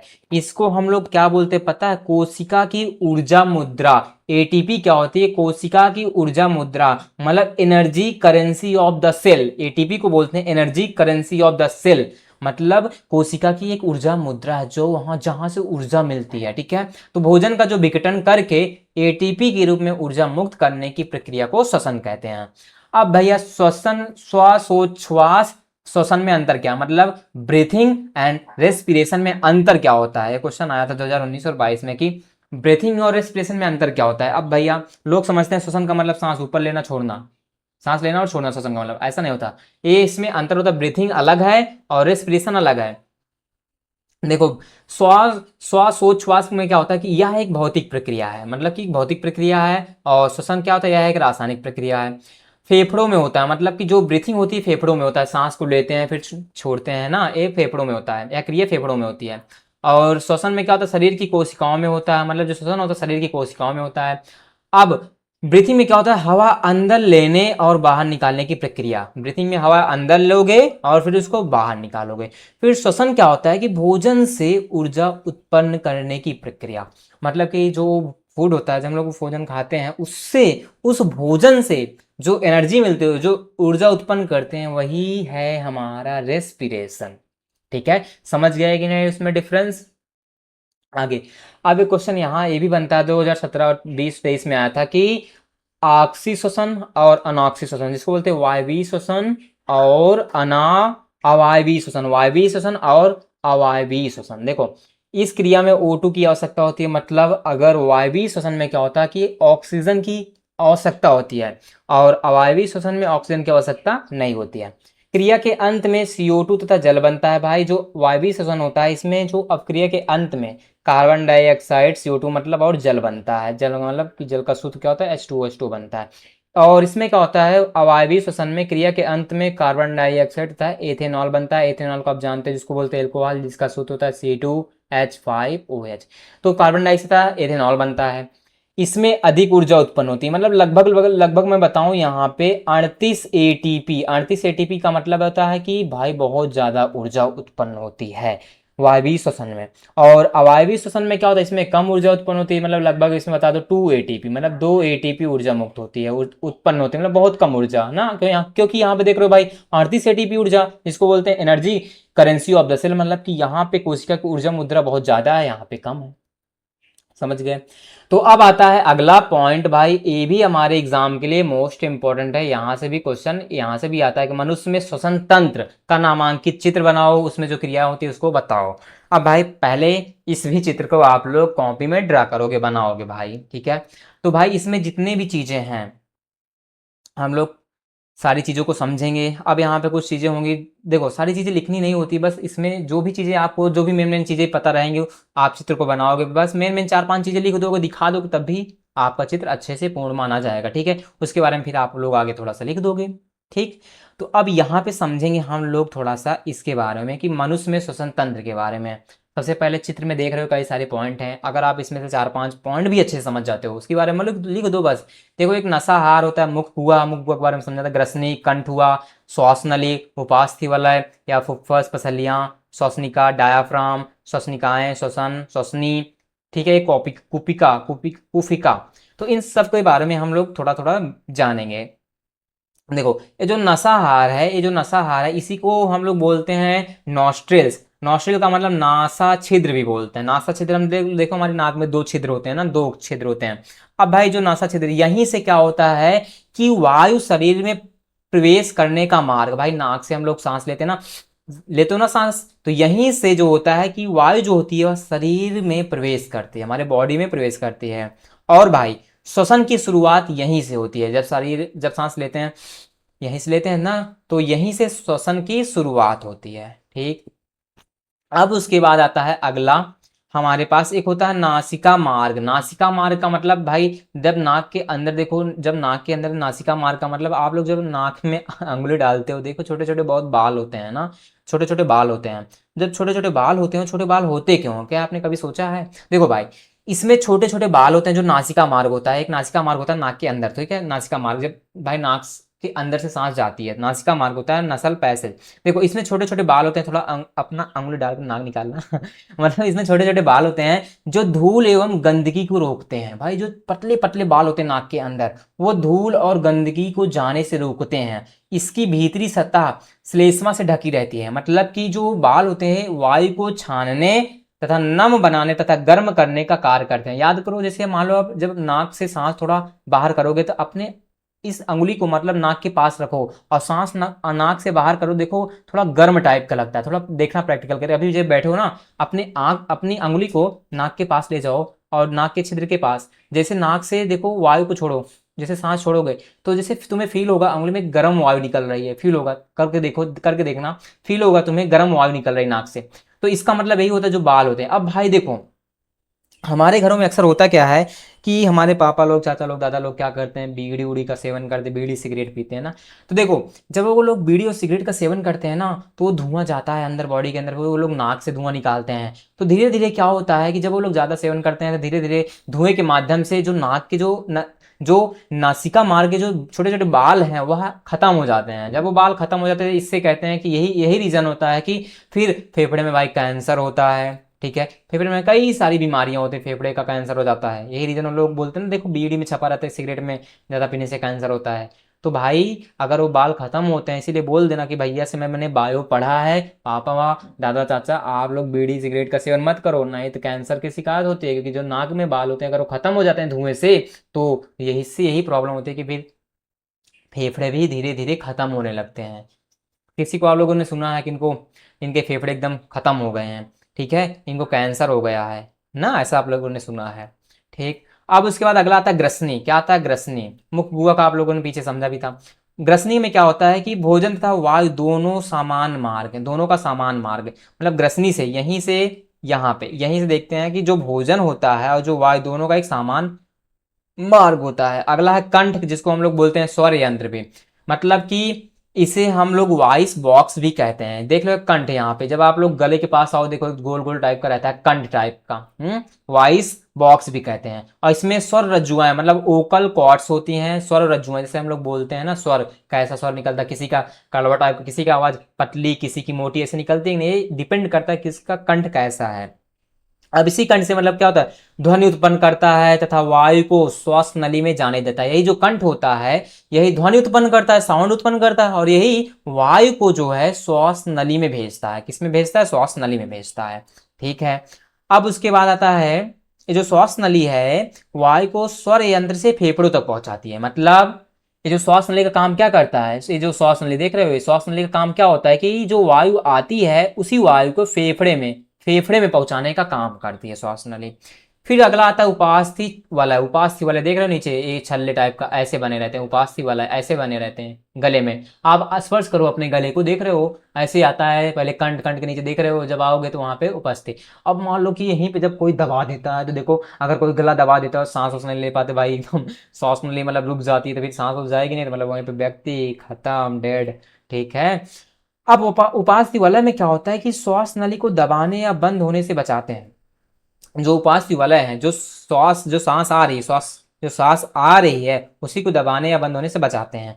वायु मार्ग को हमेशा खुला रखते हैं, मतलब जो उपास्थि वलय है वायु मार्ग को हमेशा खुला रखते हैं ताकि वायु अंदर आ सके, सांस ली जा सके। ठीक।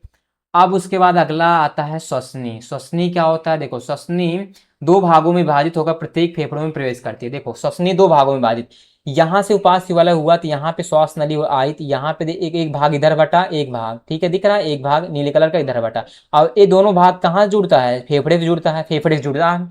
अब यही होती है श्वसनी, मतलब कि श्वास नली दो भागों में विभाजित होकर प्रत्येक फेफड़े में प्रवेश करती है। जो श्वास नली आई दो भागों में यहाँ विभक्त हुई, और एक कहाँ प्रवेश करती है, दोनों फेफड़े में, एक फेफड़ा, मतलब दोनों फेफड़े में प्रवेश करती है। और इन्हें श्वसनिया भी कहते हैं, इन्हीं को क्या कहते हैं, श्वसनिया भी कहते हैं। क्या कहते हैं, श्वसनिया कहते हैं। ठीक। अब उसके बाद आता है श्वसनिकाएं। श्वसनिकाएं क्या होती हैं, देखो जरा श्वसनिकाएं, प्रत्येक श्वसनी कई छोटी छोटी शाखाओं में विभाजित होकर श्वसनिकाएं बनाती हैं। देख रहे हो यहाँ पे, ये देखो ये पार्ट में कटे हैं श्वसनिकाएं में, देखना कि भैया ये देखो यहाँ पे ए वाला पार्ट टाइप का बना है, तो इससे निकलता रहता है, ये वाला छोटे छोटे टुकड़े में कटा रहता है, ये वाला यहाँ पे यही होता है हमारे पास श्वसनिका। मतलब प्रत्येक श्वसनी, जो श्वसनी होती है, श्वसनी कई छोटी छोटी शाखाओं में विभाजित होकर श्वसनिकाएं बनाती हैं। देख रहे हो छोटे छोटे शाखाएं, नीम की डाल से, जैसे नीम की शाखाएं देख कटी रहती हैं, ये शाखाएं टूटी हैं, ये कटी हैं, देख रहे हो शाखाएं बटी हैं कई सारी पतली पतली। तो इन्हीं मतलब की छोटी छोटी शाखाओं में विभाजित होकर श्वसनिकाएं बनाती हैं। ये वायु को वायु कोषों तक पहुंचाती हैं, मतलब यही जो श्वसनिकाएं होती हैं ये वायु को वायु कोषों तक पहुंचाती हैं। ठीक। अब भैया उसके बाद आता है वायु कोष। वायु कोष, अब देखो वायु कोष क्या होता है। अब यहाँ पे देखो एक अलग से तुम्हें भाग देकर यहाँ से अलग से बताया गया है। यहाँ से देखो ये श्वसनी जो है यहाँ पे दिखाया गया है, गुब्बारे जैसी संरचना होती है, ये कूपिका होती है, इनको कोपिका बोलते हैं। ठीक है। अब देखो भाई यहाँ पे एक श्वसन हुआ, एक श्वसन ये तीर में दिखा रहा है, और ये जो गुब्बारे जैसी संरचना अंगूर के गुच्छे टाइप का दिख, अंगूर के गुच्छे, ये कूपिका होती है, इनको कूपिका भी बोलते हैं। ठीक है। अब इनके बारे में हमने आगे अच्छे से लिखा है। सबसे पहला क्या लिखा है मैंने, नसा मार्ग, जिसे बोलते हैं वायु शरीर में प्रवेश करने का मार्ग होता है। श्वसन की शुरुआत यहीं से होती है। और नासिका मार्ग में मैंने देखा क्या, इसमें छोटे बाल होते हैं जो धूल एवं गंदगी को रोकते हैं, वायु को छानने, नम बनाने तथा गर्म करने का यहाँ पे लिख लो उसके काम करती हैं, गर्म करने का काम करती हैं। ठीक है, गर्म करने का काम करती हैं, मतलब वायु को छानने, नम बनाने तथा गर्म करने का काम करती हैं। आगे आता है ग्रसनी, मतलब भोजन तथा वायु दोनों का सामान्य मार्ग है। ग्रसनी में क्या होता है, भोजन तथा वायु दोनों का सामान्य मार्ग है। अगला है स्वरयंत्र कंठ, जिसको बोलते हैं, इसे वॉइस बॉक्स भी कहते हैं। इसमें स्वर रज्जुआएं होती हैं। ऐसे हेडिंग डाल के आप पॉइंट पॉइंट वाइज लिख दोगे, बहुत अच्छे नंबर मिलेंगे। ठीक है, जब हम लोग पॉइंट वाइज लिखते हैं अलग थोड़ा सा सबसे। अगला है ध्वनि उत्पन्न करता है तथा वायु को श्वास नली में जाने देता है, कौन, स्वर यंत्र। ठीक। अगला उपास्थि बल है पांचवा, श्वास नली को दबने या बंद होने से बचाते हैं, कौन, उपास्थि बल है। वायु मार्ग को हमेशा खुला रखते हैं, कौन, उपास्थि बल है। अगला है श्वास नली, वायु को कंठ से फेफड़ों तक पहुंचाती है, कौन, श्वास नली। श्वसनी का काम क्या होता है, श्वास नली दो भागों में विभाजित होकर प्रत्येक फेफड़ों में प्रवेश करती है, जिसको हम लोग श्वसनी बोलते हैं। आठवां है श्वसन निकाय क्या होती हैं, प्रत्येक श्वसनी छोटी छोटी शाखाओं में विभाजित होकर श्वसनिकाएं बनाती हैं। ये वायु को वायुकोशों तक पहुंचाती हैं। अगला है वायुकोश। वायुकोश क्या होते हैं, जो गुब्बारे जैसी सूक्ष्म वायु थैलियां होती हैं, गुब्बारे जैसे दिखें गोल गोल टाइप का। इनकी दीवारें पतली एवं नम होती हैं, बहुत पतली एवं नम होती हैं। यहाँ ऑक्सीजन और कार्बन डाइऑक्साइड का आदान प्रदान होता है। कहाँ पे, वायुकोशों में ही ऑक्सीजन और कार्बन डाइऑक्साइड का आदान प्रदान होता है। नेक्स्ट हमारा जो प्रोसेस है वो है ट्रांसपोर्टेशन। ट्रांसपोर्टेशन मतलब परिवहन। क्या है, बॉडी के अंदर देखो होता क्या है कि बॉडी के अंदर अलग अलग सब्सटेंसेस का एक जगह है दूसरी जगह से ले जाना। नेक्स्ट हमारा जो प्रोसेस है वो है ट्रांसपोर्टेशन मतलब परिवहन। देखो ट्रांसपोर्टेशन क्या है, बॉडी के अंदर अलग अलग सब्सटेंसेस को एक जगह से दूसरी जगह ले जाना। जैसे एग्जांपल के लिए मैं मानूं, जैसे ऑक्सीजन आपने सांस ली, कहां गई बताओ, आपने सांस ली तो ऑक्सीजन कहां गई, लंग्स में। कहां जाती है, लंग्स में गई। अब ये ऑक्सीजन बॉडी के अंदर हर एक सेल को चाहिए। भाई भाई हम लोगों ने सांस लिया तो ऑक्सीजन गई लंग्स में। अब ये जो ऑक्सीजन है बॉडी के हर एक सेल को चाहिए, मतलब हर एक कोशिका को चाहिए।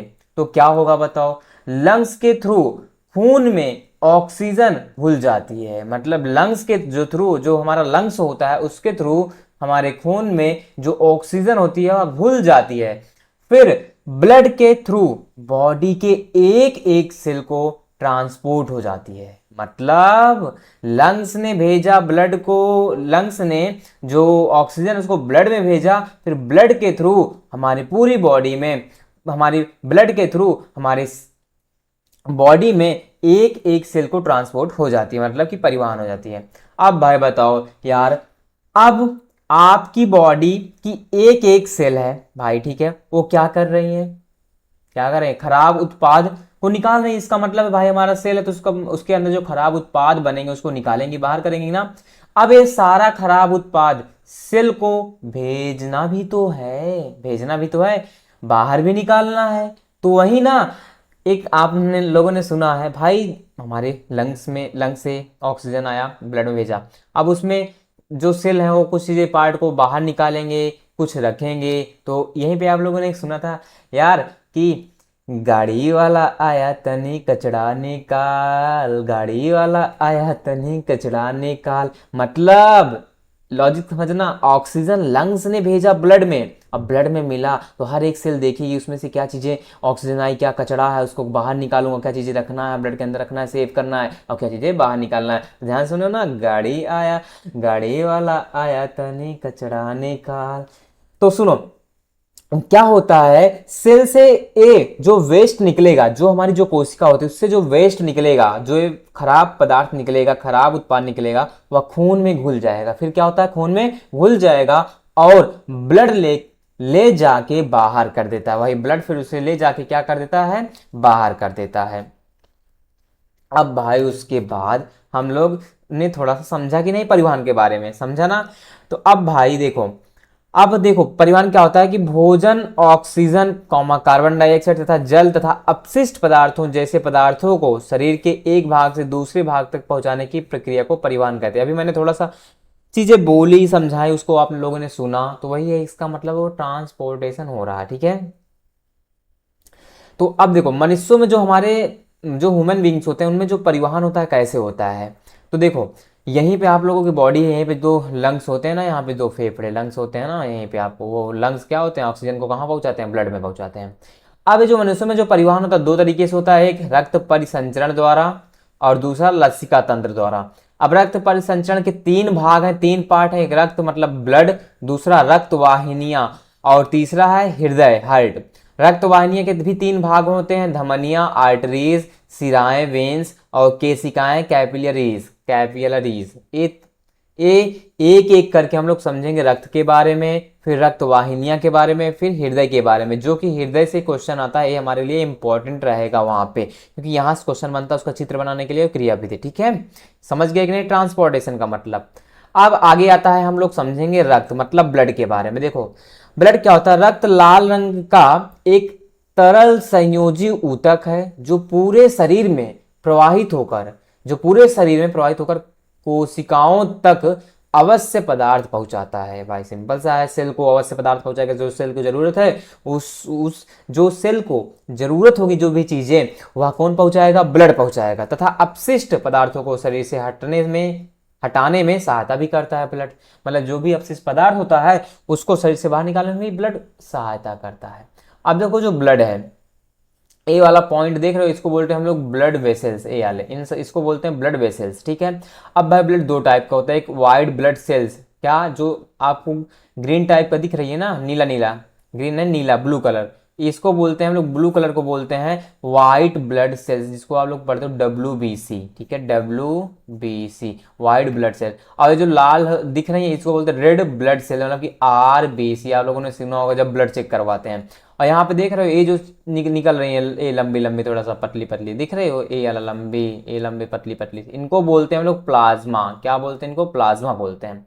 तो इसका मतलब देखो भाई, हमारे अंदर ब्लड दो टाइप, एक WBC एक RBC, मतलब एक थोड़ा सा आप लोगों ने कभी भी आप अपने फोन से या टार्च जलाना, अपने हाथ में जलाना, देखो लाल लाल टाइप का दिखता है, लाल लाल दिखता है ना, वो RBC है। आप वहीं पे बिना फोन नहीं जलाते, तो इसका मतलब कि आप उस तरह ध्यान से देखोगे तो एकदम उस तरह हाथ में तो दिखता नहीं कि हाँ भाई कहीं ना कहीं कहाँ पे रेड ब्लड दिख रहा है, लेकिन बॉडी के अंदर है, WBC है, मतलब जिसको हम लोग व्हाइट ब्लड भी बोलते हैं। ठीक है, श्वेत रक्त बोलते हैं। कहते हैं नहीं हमारे बॉडी के अंदर दो ब्लड होते हैं, एक लाल और एक व्हाइट, रेड और व्हाइट दोनों। ठीक है, समझ गए कि नहीं। अब देखो रक्त के घटक क्या होते हैं, रक्त के घटक ब्लड कंपोनेंट्स क्या होते हैं। देखो पहला अभी मैंने देखा था प्लाज्मा, प्लाज्मा के बारे में, रक्त का हल्के पीले रंग का तरह भाग होता है, मतलब कि जो रक्त होता है उसी का एक हल्का पीला जैसा दिखता है। दिखाऊं अभी, देखो देख रहे हो पीला टाइप का दिख रहा है नहीं, यही है प्लाज्मा, यही मैंने देखा ना प्लाज्मा, इसी को बोलते हैं जो पीला टाइप का दिख रहा है, ये वाला भाग पीला वाला, इसको बोलते हैं प्लाज्मा। तो भाई पीले रंग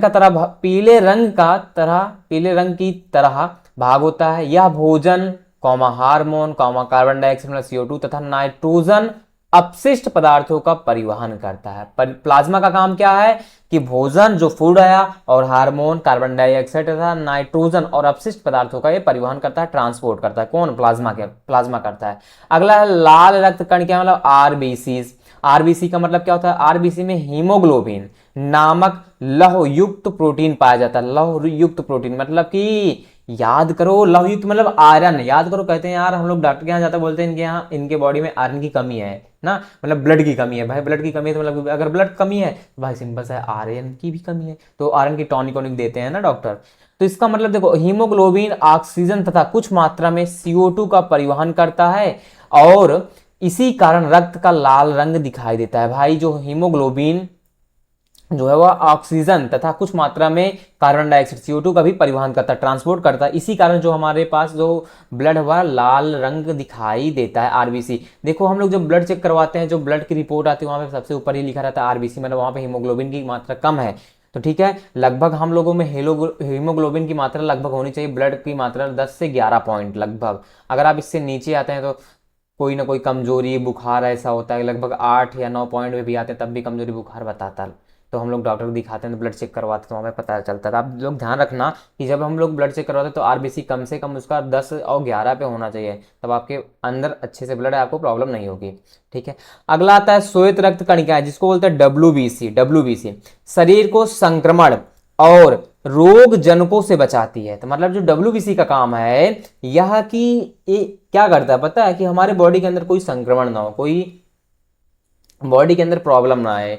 ठीक है, रोग जन को मतलब कि भाई बॉडी क्या एकदम स्लो मोशन में है, काम नहीं कर रही है, एकदम आलस आ रहा है, ठीक है, थक जाते हैं कुछ काम करते हैं, तो ये सारी चीजें ना हो, WBC का काम है, इसे बचाती है।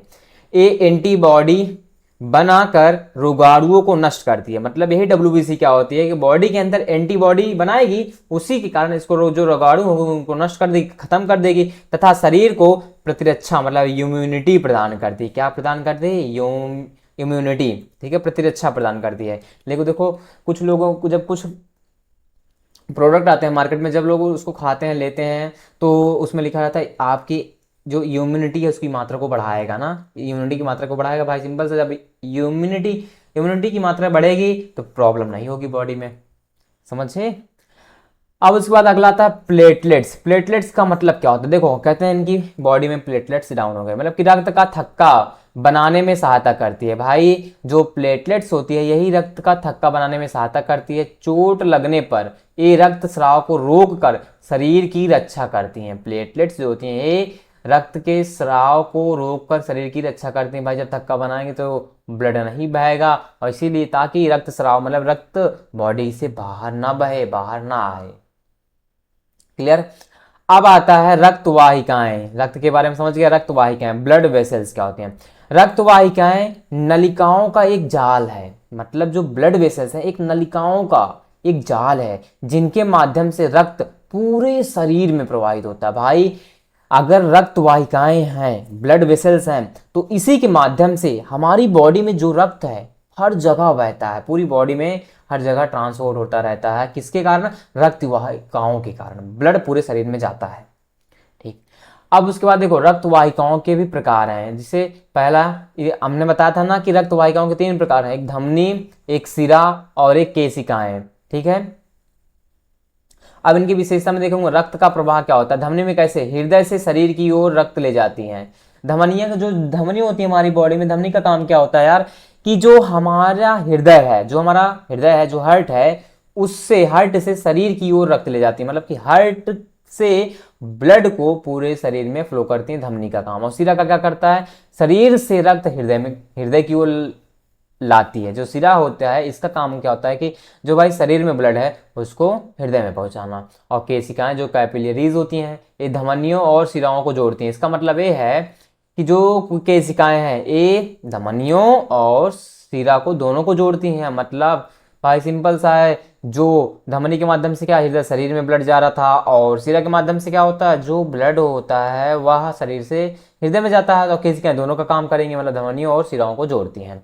रक्त का प्रकार कैसा होता है? धमनी में ऑक्सीजन युक्त रक्त ले जाती है, मतलब जो धमनियां होती हैं अगर ये हमारे ब्लड में, ये ब्लड में देखो, ब्लड में अगर ऑक्सीजन है, जो ब्लड में ऑक्सीजन है, ऑक्सीजन युक्त जो ब्लड है उसी को धमनी ले जाती है। अब सिरा क्या होता है? ऑक्सीजन रहित रक्त ले जाती है, मतलब कि भाई सिरा जो है यह ऑक्सीजन रहित, मतलब उसमें ऑक्सीजन नहीं, इसका मतलब उसमें कार्बन डाइऑक्साइड की मात्रा होगी, CO2 की मात्रा होगी, वही सिरा ले जाती है। अब दोनों प्रकार के रक्त का परिवहन करती है कौन? केशिकाएं। भाई जो जिसमें ऑक्सीजन की मात्रा है जिस ब्लड में, और जिस ब्लड में ऑक्सीजन की मात्रा नहीं है, तब भी केशिकाएं करती हैं दोनों प्रकार के रक्त को का परिवहन करती हैं। दाब, दाब मतलब अधिक दाब, और सिरा क्या होता है? कम दाब। देखो धमनी में क्या होता है? अधिक दाब, भाई अधिक दाब, और सिरा में क्या होता है? कम दाब, और मध्य दाब केशिकाएं में लगता है। भित्तियां क्या होती हैं? मोटी एवं लचीली। भाई अगर प्रेशर अधिक लगेगा, तो भित्ती क्या होगी? मोटी एवं लचीली होगी। और दाब कम लगेगा जहां उसकी भित्तियां कैसी? पतली एवं लचीली होगी, मतलब दाब कम लग रहा है। और मध्य दाब है मतलब अत्यंत पतली, बहुत पतली। वाल्व कैसी होती है? वैल्व्स कैसी होती हैं? वेल्व्स कैसी होती हैं? अनुपस्थित धमनी में, और सिरा में उपस्थित, और केशिका में अनुपस्थित। क्लियर। अब आता है हमारा मोस्ट इंपॉर्टेंट पॉइंट, जो कि है हृदय, मतलब यार हार्ट। तो देखो भाई ये जो आपको हार्ट दिख रहा है मेरी बहन मेरे भाई, इसको वीडियो को पॉज करके इसकी आप लोग प्रैक्टिस करोगे। ये मत बनाना, ठीक है। इसको मैं समझाने के लिए लगाया हूँ, ये तो आप जानते हो लंग्स है, ठीक है। तो आप लोग ये हृदय का चित्र बना लोगे कॉपी में अच्छे से, सारे नाम इसमें से 4-5 नाम भी दर्शा दोगे तब भी। पहले मैं हृदय के बारे में यहाँ पे थोड़ा सा अच्छे से समझाऊंगा, बोलूंगा, फिर उसके आगे जो इसकी क्रिया विधि रहेगी उसको आप लिख लेंगे। तो सबसे पहले हृदय होता क्या है? देखो हृदय एक मांसपेशी अंग है जो लगभग एक मुट्ठी के आकार का होता है। कैसे आकार होता है? मुट्ठी के आकार का होता है, और शरीर में रक्त का संचार करने के लिए पंप का कार्य करता है। कहते हैं ना हमारा हृदय वह धड़क रहा है। भाई हृदय तुम्हारे लिए धड़क लगा, कहते हैं मेरा दिल तुम्हारे लिए धड़क रहा है, मेरा दिल तुम्हारे लिए धड़क रहा है। तो भाई भैया का दिल सबके लिए धड़कता है ना, तो भाई पंप करता है। अब इसमें जो भी क्रियाएं होंगी, जो भी काम हो रहा है उनको समझूंगा। देखो भाई सबसे पहले मुझे पता है कि जो ऑक्सीजन आती है सबसे पहले कहाँ आएंगी? लंग्स में, क्या आता है, ऑक्सीजन आता है कि नहीं, O2 आता है कि नहीं, इसी लंग्स में क्या आता है, O2 आता है कि नहीं, मतलब ऑक्सीजन आया, ठीक है। और फिर वो लंग्स क्या करता है, लंग्स ने भेज दिया हार्ट में।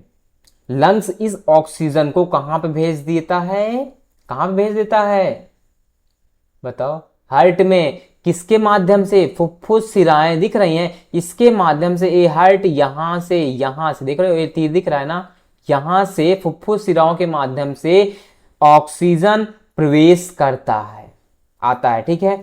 ए हार्ट का बायां निलय। अब वहीं पे एक हमारे पास दिख रहा है आपको बायां निलय, मतलब ए वाला जो भाग है यहां से यहां तक का भाग, इसको बोलते हैं बायां निलय। और यहाँ ए वाला भाग को बोलते हैं हम लोग बायां अलिंद, ठीक है, मतलब बायां अलिंद, जिसमें ऑक्सीजन युक्त रक्त आया। अब देखो भाई क्या होता है कि जो मेरे पास बायां यहाँ पे निलय है, ये जो बायां निलय है, इसमें ऑक्सीजन युक्त रक्त आया, इसका मतलब जिसमें ऑक्सीजन है, यहां से ब्लड नीचे गया। अब यहीं से क्या होता है भाई, ये जो बायां अलिंद है, यहां पहले ब्लड आया, पहले बायां अलिंद में आएगा ना, यहीं से ब्लड आया, फिर ब्लड कहाँ आएगा, बायां निलय में आएगा, मतलब नीचे आया। अब जैसे ही ब्लड नीचे गया, ठीक, पहले मैंने क्या बताया कि फुफ्फुस सिराओं से पहले ऑक्सीजन कहां से आया, फेफड़ों से, ओ लंग्स से, लंग्स के माध्यम से फुफ्फुस सिराएं से आया, तो पहुंचा ब्लड कहाँ आया, बायां अलिंद में। और बायां अलिंद से देख रहे हो तीर का निशान, नीचे आता गया ब्लड किसमें, बायां निलय में। और बायां निलय में जैसे ब्लड आया, फिर हार्ट ने इस ब्लड को धक्का दिया, क्या किया, ये हार्ट जो होता है ब्लड को धक्का दिया, तो ब्लड कहाँ चला गया, महाधमनी में, यहाँ पे आया, कहाँ पे मतलब ये ब्लड ने तुरंत धक्का दिया, तो ये ब्लड कहाँ चला जाता है, महाधमनी में। यहीं पे देख रहे हो, ये अंदर से तीर एरो, यहाँ से ए वाला, ये अंदर से तीर निकला है ना, ये वाला भाग, तो कहाँ चला जाता है, महाधमनी में चला जाता है, ठीक है। तो अब भाई ये महाधमनी क्या करती है, ये ब्लड को बॉडी में ले जाएगा, मतलब बॉडी में फैलाएगा। देन बॉडी से वापस कौन सा ब्लड आएगा भाई, महाधमनी, फिर वो ब्लड को कहाँ पहुंचाती है, बॉडी में पहुंचाती है। फिर जो ब्लड है वो बॉडी से क्या करेगा, वापस आएगा। तो वापस आएगा तो कैसा ब्लड होगा, ऑक्सीजन हित, ऑक्सीजन रहित, मतलब जिसमें ऑक्सीजन रहेगा, जिस नहीं रहेगा जिसमें कार्बन डाइऑक्साइड की मात्रा रहेगी। तो ब्लड मतलब कौन सा ब्लड, नीला वाला खून, जो भाई मैं बता रहा था, कौन सा, WBC वाला, मतलब नीला वाला खून, ये वापस आया दो तरफ से, कहां से, एक शरीर में ऊपरी भाग से तथा शरीर के निचले भाग से। मतलब जो ब्लड आता है वह शरीर के दो तरीके से आता है, एक शरीर के ऊपरी भाग से, एक शरीर के निचले भाग से, मतलब निचले भाग से महाशिरा, निचले भाग से शरीर के निचले भाग से महाशिरा, शरीर के ऊपरी भाग से। तो ये वाला जो भाग है इसको बोलते हैं शरीर का ऊपरी भाग का महाशिरा, और ये वाला जो भाग है इसको बोलते हैं शरीर के निचले भाग का महाशिरा, ठीक है। अब शरीर के ऊपरी भाग से तथा शरीर के निचले भाग से महाशिरा दोनों साइड से कार्बन डाइऑक्साइड वाला ब्लड आया। भाई जब शरीर से आया तो इधर दोनों साइड से, अब भाई इसमें ऑक्सीजन नहीं रहेगी, उसमें कार्बन डाइऑक्साइड की मात्रा रहेगी उस ब्लड में, तो अब ब्लड आया।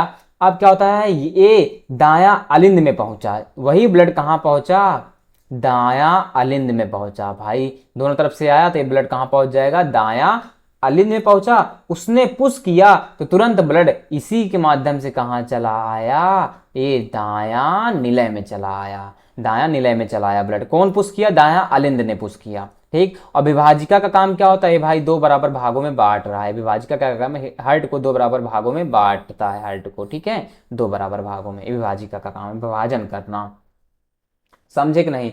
तो ये सारे काम इस हार्ट में होता है भाई।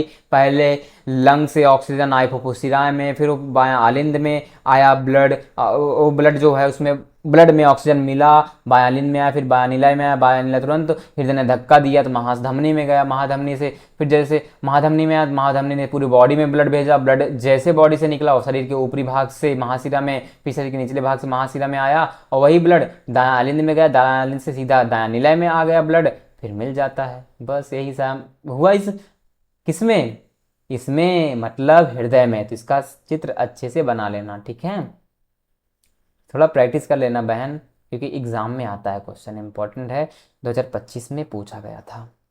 आगे अब देखो इसकी क्रिया विधि क्या है, जो भी मैंने बोला अभी समझाया वही है क्रिया विधि। आप लोगों जो मैंने बोला वहां पे हट समझाते टाइम मैंने जो भी चीजें बोली आप क्या करोगे, उसी को भी लिख दोगे तब भी सही है। तो यहाँ पे एक बार पढ़ लेता हूँ कि ऑक्सीजन युक्त शुद्ध रुधिर, मतलब कि जो ऑक्सीजन युक्त है शुद्ध रुधिर है, मतलब वही खून फुफ्फुस शिराओं द्वारा बाएं अलिंद में आता है। बायां अलिंद शिथिल अवस्था में इस रुधिर को एकत्रित करता है। जब बायां निलय फैलता है तब बायां अलिंद संकुचित होकर रुधिर को बाएं निलय में भेज देता है। इसके बाद बायां निलय संकुचित होकर महाधमनी के माध्यम से शुद्ध रुधिर को पूरे शरीर में पंप करता है।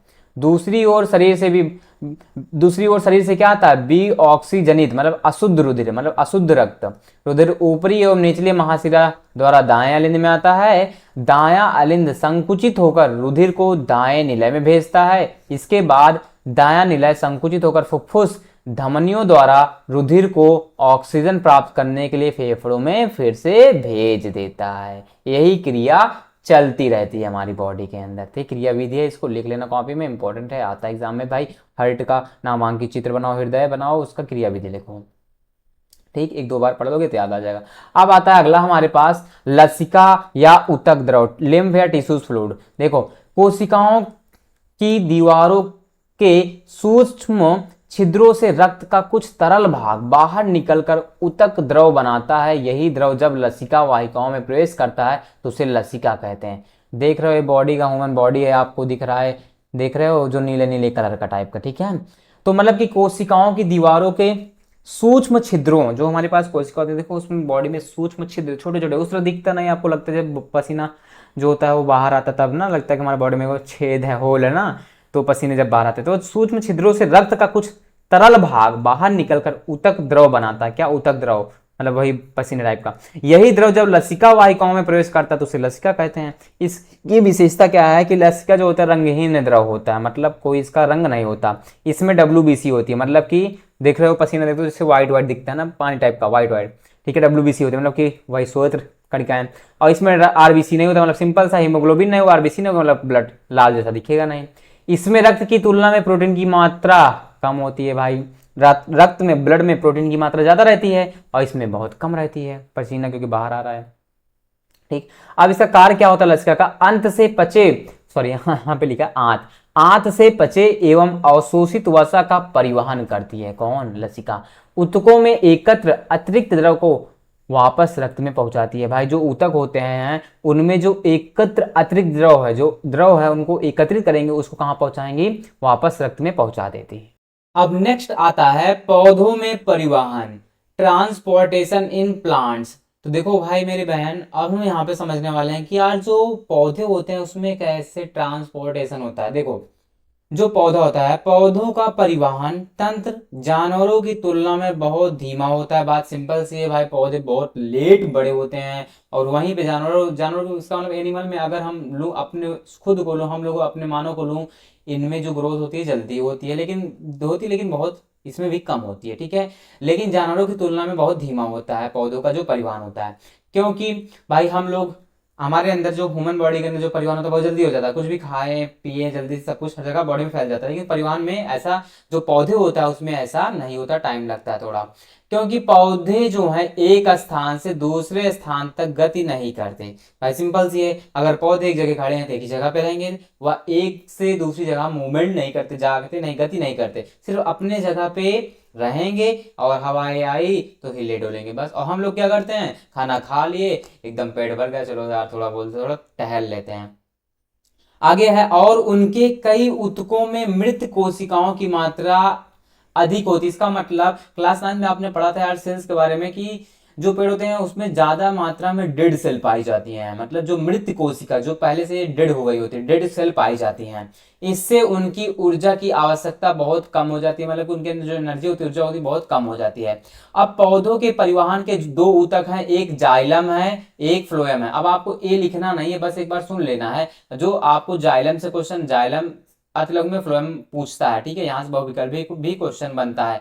जानेंगे जाइलम और फ्लोएम क्या होगा। जा से याद रखना, जाइलम का मतलब जल और फा से फ्लोएम का मतलब फल या भोजन, थोड़ा सा ऐसे लॉजिक ध्यान रखना, ठीक है। अब देखो, सबसे पहले होता है मेरे पास जाइलम। जाइलम का मतलब क्या होता है, जा से जाइलम, जा से जड़, ठीक है, जड़ों से जल एवं खनिज लवणों का ऊपर की ओर परिवहन करता है। देखो ये जो बेचारा जाइलम है मेरे पास, दिख रहा है आपको, यहाँ पे ये देखो जाइलम दिख रहा है ना, ये जाइलम है। बोला जल और खनिजों का परिवहन, यहाँ जड़ से, जो जड़ है ये नीचे जड़, यहाँ से क्या, जड़ में भाई पानी डालते हैं ना, पानी डालते हैं तो अब यहाँ से जल उठाएगा, और खनिज जो मिट्टी से मिलेगा खनिज, उनको लवणों को ऊपर की ओर, देख रहे हो एक ही दिशा में ऊपर की ओर ऐसे भेजता है, एरो जा रही ना ऐसे, यहाँ पे डाल में, पत्तियों में, हर जगह भेजेगा ये जाइलम, क्या, जल को और खनिज को। ठीक। फिर आता है फ्लोएम। फ्लोएम का काम क्या है कि भाई, फ्लोएम का काम क्या है, यहाँ पे भोजन का परिवहन। फ्लोएम जो फासे फल फासे फ्लोएम, मतलब पत्तियों में बने भोजन को पौधों के सभी भागों में पहुंचाता है। कौन? फ्लोएम। भाई जो पत्ती है, आपको दिख रहा है पत्ती है, भाई प्रकाश संश्लेषण होता है तो वहां पे पत्तियां जो भोजन बनाती हैं, हम ध्यान रखना पेड़ में भोजन नहीं बनता, पेड़ में जो पत्तियां होती हैं वहां पे भोजन बनता है। तो जो वहां पे भोजन बना, तो पत्तियों में जो भोजन बना उस भोजन को, ये जो फ्लोएम है, यहाँ देख लो एरो भागता चला रहा है, भोजन को लेकर आ रहा है जड़ों में और पेड़ पौधे के अन्य भागों में, डाल डाल में, हर जगह ये भोजन को पहुंचाता है। अब इसी में यहाँ पे लिखा है वाष्पोत्सर्जन, ट्रांसपिरेशन का मतलब आप समझते हो, वाष्पोत्सर्जन खिंचाव। जैसे देखो पत्तियों से जल का वाष्प के रूप में उत्सर्जन, जो पानी को ऊपर खींचने में मदद करता है। वाष्पोत्सर्जन का मतलब आप जानते हो भाई, ऊपर धूप है तो पत्तियों में जो पानी रहता है वो उसको खींचते हैं, धीरे धीरे पत्ती फिर ऐसे होती हैं, सूख जाती हैं भाई, फिर धीरे धीरे ऐसा होता है, धूप बहुत निकलता है, पानी नहीं देते पेड़ को तो पेड़ भी सूखने लग जाता है। तो इसका मतलब जाइलम से सिंपल सा है कि जो पेड़ है उसमें जड़ से जल एवं खनिज लवणों को ऊपर की ओर परिवहन करता है, ऊपर की ओर ट्रांसपोर्ट करता है, ट्रांसफर करता है। कौन? जाइलम। और फ्लोएम क्या होता है, जो पत्ती है उसमें जो भोजन बनता है उसी भोजन को लेकर आएगा जड़ों में और पौधों के अन्य सभी भागों में पहुंचाता है। वो फ्लोएम का काम करता है भोजन को पहुंचाने का। क्लियर? यहीं से क्वेश्चन बनेगा, वो विकल्प भी ध्यान रखना, लघु भी पूछ सकता है जाइलम क्या है, फ्लोएम क्या है। ठीक है, तो भाई अब आता है अपना लास्ट टॉपिक, मनुष्यों में उत्सर्जन। तो भाई इसको अच्छे से थोड़ा समझ लेना, ठीक है। मनुष्यों में उत्सर्जन। अब देखो, उत्सर्जन का मतलब आपको मैं बता दूं होता क्या है। उत्सर्जन का मतलब क्या होता है कि जो भी हमारे, देखो जो भी हमारे शरीर में जो भी हानिकारक जो पदार्थ बनते हैं, जैसे यूरिया या यूरिक अम्ल, उसी को बाहर निकालने की जो प्रक्रिया होती है वह उत्सर्जन होता है, वह उत्सर्जन कहलाता है। अब ये आपके सामने एक चित्र दिख रहा होगा, इस चित्र को भी आपको कॉपी में बनाना पड़ेगा। भाई ये जो क्वेश्चन है यहाँ उत्सर्जन से, यहाँ से क्वेश्चन आया था बोर्ड एग्जाम में, आपको बता दूं कि कब आया था क्वेश्चन, यहाँ से 2019 में पूछा गया था, 2019 में और 2025 में पूछा गया था ये क्वेश्चन, ठीक है। इंपॉर्टेंट है, इसका भी चित्र आपको बनाना पड़ेगा कॉपी में। सबसे पहले आप ये जो चित्र दिख रहा है जिसमें नाम लिखे गए हैं, इस चित्र को अच्छे से बना लेना। या आप ऐसा कर सकते हो, जो आपको सामने ये दिख रहा है चित्र, इस चित्र को बनाओगे और इसी में कुछ 4-5 पॉइंट जो इंपॉर्टेंट है आप लोग दिखा सकते हो। क्या? ब्रिक दिखाओगे, अभी मैं बताऊंगा क्या होता है, ठीक है। और इसमें मूत्र वाहिनियां दिखाओगे, फिर उसके बाद मूत्राशय, मूत्र मार्ग, ये चारों पॉइंट आप दिखा दोगे कौन क्या होता है इसमें। इस चित्र को बनाकर ड्रॉ कर सकते हो आप लोग ना, तो ये चित्र को। और यहाँ पे देखो, ये जो होता है इसको हम लोग बोलते हैं ब्रिक। क्या बोलते हैं? ब्रिक। ठीक है, क्या बोलते हैं? ब्रिक। और इसी ब्रिक को अलग नाम से और बोलते हैं, इसी ब्रिक को हम लोग किडनी भी बोलते हैं। क्या बोलते हैं? किडनी।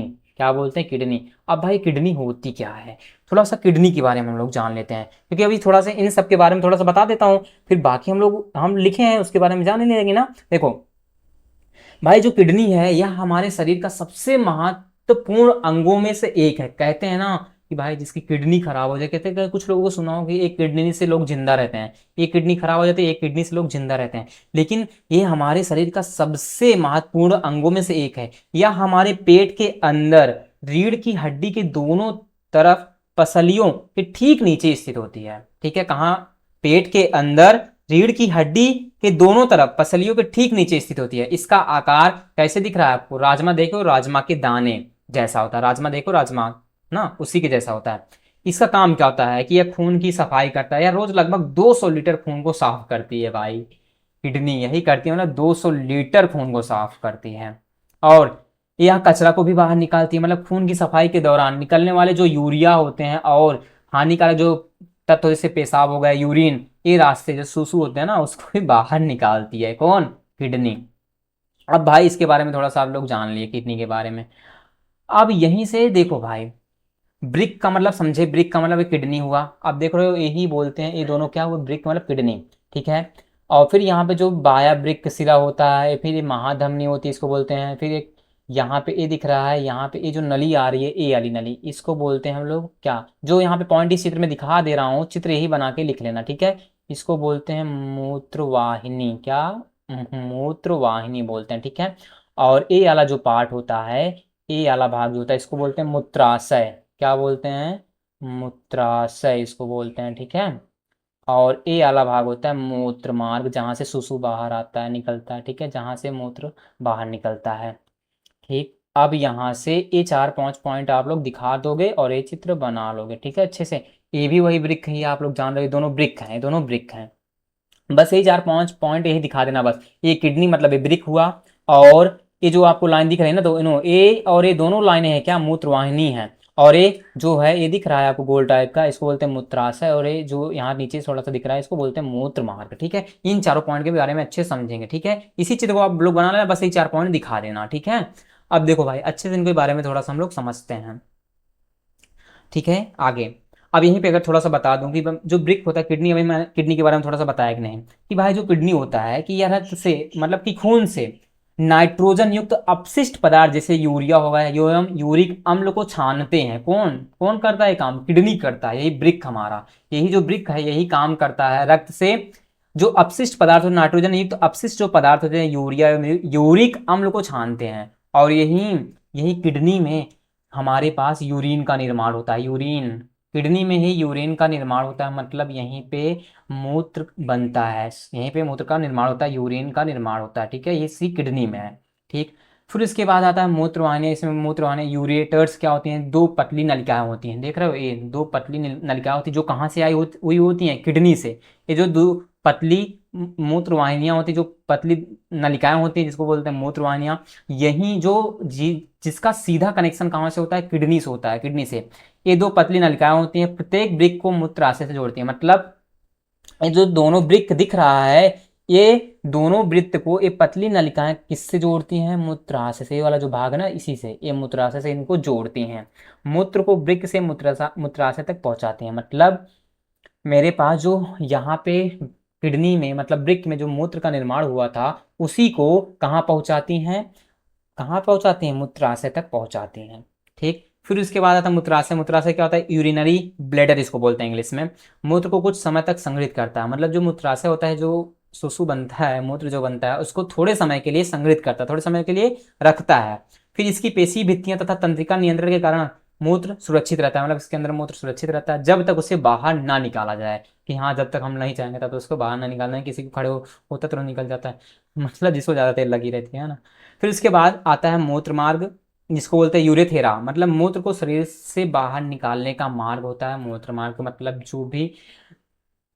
जो भी मूत्राशय हमारे, इस मूत्राशय में जो भी मूत्र इकट्ठा रहता है, संग्रह रहता है, भरा रहता है, उसको मूत्र मार्ग के द्वारा बाहर निकाल दिया जाता है। अब इसके बारे में मैंने आगे लिखा है, अब यहाँ पे आप लोग समझोगे थोड़ा सा। देखो अभी मैंने समझा था उत्सर्जन के बारे में, क्या होता है, शरीर से हानिकारक उपापचयी अपशिष्ट पदार्थों यूरिया एवं यूरिक अम्ल को बाहर निकालने की प्रक्रिया उत्सर्जन कहलाता है। मानव उत्सर्जन तंत्र के जो अंग है, यहाँ पे पहला है ब्रिक, जिसको हमने क्या बताया था, किडनी। यहाँ पे मैंने क्या बताया था, रक्त से नाइट्रोजन युक्त अपशिष्ट पदार्थ जैसे यूरिया एवं यूरिक अम्ल को छानते हैं, कौन, किडनी। और मूत्र मतलब यूरिन का निर्माण करते हैं, कौन, किडनी। यूरिन कहाँ बनता है, किडनी में, यूरिन, ठीक है। आगे आता है मूत्रवाहिनियां क्या थी, मतलब कि दो पतली नलिकाएं होती थी, जो कहाँ से संबंधित थी, सीधा कनेक्शन कहाँ से था, ब्रिक से था, मतलब किडनी से था, जो प्रत्येक ब्रिक के को मूत्राशय से जोड़ती थी। कहाँ से जोड़ती थी, मूत्राशय से जोड़ती था। मूत्र को ब्रिक से मूत्राशय तक पहुंचाती थी, कौन, मूत्रवाहिनियां। अगला है मूत्राशय, क्या, मूत्र को कुछ समय तक संग्रहित करता है तथा है इसकी पेशी भित्तियां तथा नियंत्रण के कारण जो मूत्र होता है वह सुरक्षित रहता है जब तक उसे बाहर ना निकाला जाए। हम लोग जब तक ना चाहें उसे बाहर नहीं निकाला जाए, लेकिन जब भाई ज्यादा देर लग जाती तो निकल जाता है, क्या करूं। अगला आता है मूत्र मार्ग। मूत्र को शरीर से बाहर निकालने का एक मार्ग होता है, मतलब कि भाई बॉडी के अंदर जो वहां पे जो सुसु बना, जो मूत्र बना, उसको बाहर निकालने का काम क्या होता है, मूत्र मार्ग से बाहर मूत्र निकल जाता है। अब आता है अगला नेफ्रॉन। तो भाई थम जाओ मेरी बहन, ये भी इंपॉर्टेंट है, क्योंकि अभी आप लोगों ने पढ़ा था किडनी के बारे में, याद है ना, किडनी के बारे में पढ़ा था। तो अगर मैं बता दूं कि जब आप लोगों ने किडनी के बारे में पढ़ा था, जाना था भाई, ब्रिक जिसको हम लोग बोलते हैं, तो उसी ब्रिक जिसको बोलते हैं ब्रिक, उसी ब्रिक को या विक्राणु बोले, या विक्राणु को या ब्रिक को एक अलग नाम से बोल सकते हैं, क्या, नेफ्रॉन बोलते हैं। क्या बोलते हैं? नेफ्रॉन। तो भाई ए क्वेश्चन जो है, ठीक है, ये क्वेश्चन आपके एग्जाम में कितनी बार पूछा गया, मैं आपकी जानकारी के लिए बता दूं। ये क्वेश्चन 2020 और 23, 24 और 22 में एक क्वेश्चन इतने बार पूछा गया है, 2020, 22, 23, 24, ठीक है, इंपॉर्टेंट है। इसका चित्र ऐसे आपको बनाना पड़ेगा, ठीक है, डाल टाइप का बना देना, डाल रखना, गुजमेठा टाइप का, ऐसे थोड़ा सा गुजमेठा गुजमेठा जैसे लपेटा टाइप का बना देना, ठीक है, थोड़ा सा सीख लोगे यार, प्रैक्टिस करोगे कर लोगे, ठीक है। उसका चित्र आता है क्रियाविधि। सबसे पहले देखो, अब इस नेफ्रॉन को समझने से पहले हम लोग समझेंगे पहले इसमें क्या काम हो रहे हैं, ठीक है, तो फिर हम लोग जानेंगे, फिर बताएंगे कि हाँ क्या लिखा हुआ इसके बाद। देखो, आप लोगों को याद है, आप लोगों ने पढ़ा था किडनी, ठीक है, तो किडनी पढ़ा था कि नहीं, किडनी के बारे में। तो वहां पे किडनी कितनी थी हमारी बॉडी में, किडनी कितनी थी, 2 थी। तो किडनी को देखा था, अब हम इसके अंदर जाने वाले हैं भाई, अब हम लोग किडनी के भी अंदर घुसने वाले हैं। सोच लो, वहां पे सिर्फ किडनी आप ऊपर ऊपर से देख लेते, लेकिन अब हम लोग कहां जाएंगे, किडनी के अंदर जाने वाले हैं। जब इन किडनी के अंदर जाके देखा, तो भाई जब किडनी के अंदर जाके देखा गया, तो मिलियंस ऑफ यूनिट्स, मतलब मिलियंस ऑफ यूनिट्स मतलब लगभग कई लाख यूनिट्स होते हैं, यूनिट से बनी, जिन्हें हम कहते हैं नेफ्रॉन। मतलब जब यार किडनी के अंदर घुसा गया, किडनी के अंदर जाया गया, ब्रिक के अंदर जाया गया, तो देखा क्या गया कि नेफ्रॉन मतलब ब्रिक, वही कि किडनी की संरचनात्मक एवं क्रियात्मक इकाई है। प्रत्येक ब्रिक में लगभग 10 लाख नेफ्रॉन होते हैं। भाई सोचो कि जो ब्रिक, जो किडनी है, उसमें लगभग 10 लाख नेफ्रॉन होते हैं, ठीक है, नेफ्रॉन। अब आप किडनी को समझ लो, जो किडनी थी आप उसको समझ लो एक बड़ी छलनी है। क्या है? एक बड़ी छलनी है जो ब्लड को छान रही है। किडनी सिंपल सा फिल्टर करती है ना ब्लड को, किडनी फिल्टर करती है। भाई हम लोग किडनी के अंदर घुसने वाले हैं, ठीक है। तो किडनी आप लोग जाना थे ब्लड को फिल्टर कर ले, मतलब किडनी को समझो एक छलनी है, ठीक है, छलनी है, छान रही है, ठीक। अब जो नेफ्रॉन जो है, ए येलो वाला जो दिख रहा है, ए है नेफ्रॉन। जो ए आपको येलो वाली लाइनें दिख रही ना, येलो, ए येलो वाला दिख रही है, येलो कलर का, येलो कलर का जो दिख रहा है, ए क्या है हमारे पास, येलो कलर का, ए येलो कलर का, ए क्या है, नेफ्रॉन है। इसको क्या बोलते हैं, नेफ्रॉन, येलो कलर का दिख रहा है, इसको हम लोग बोलते हैं नेफ्रॉन, ठीक है, जो आपको येलो कलर का दिख रहा है, ठीक है, ए नेफ्रॉन है।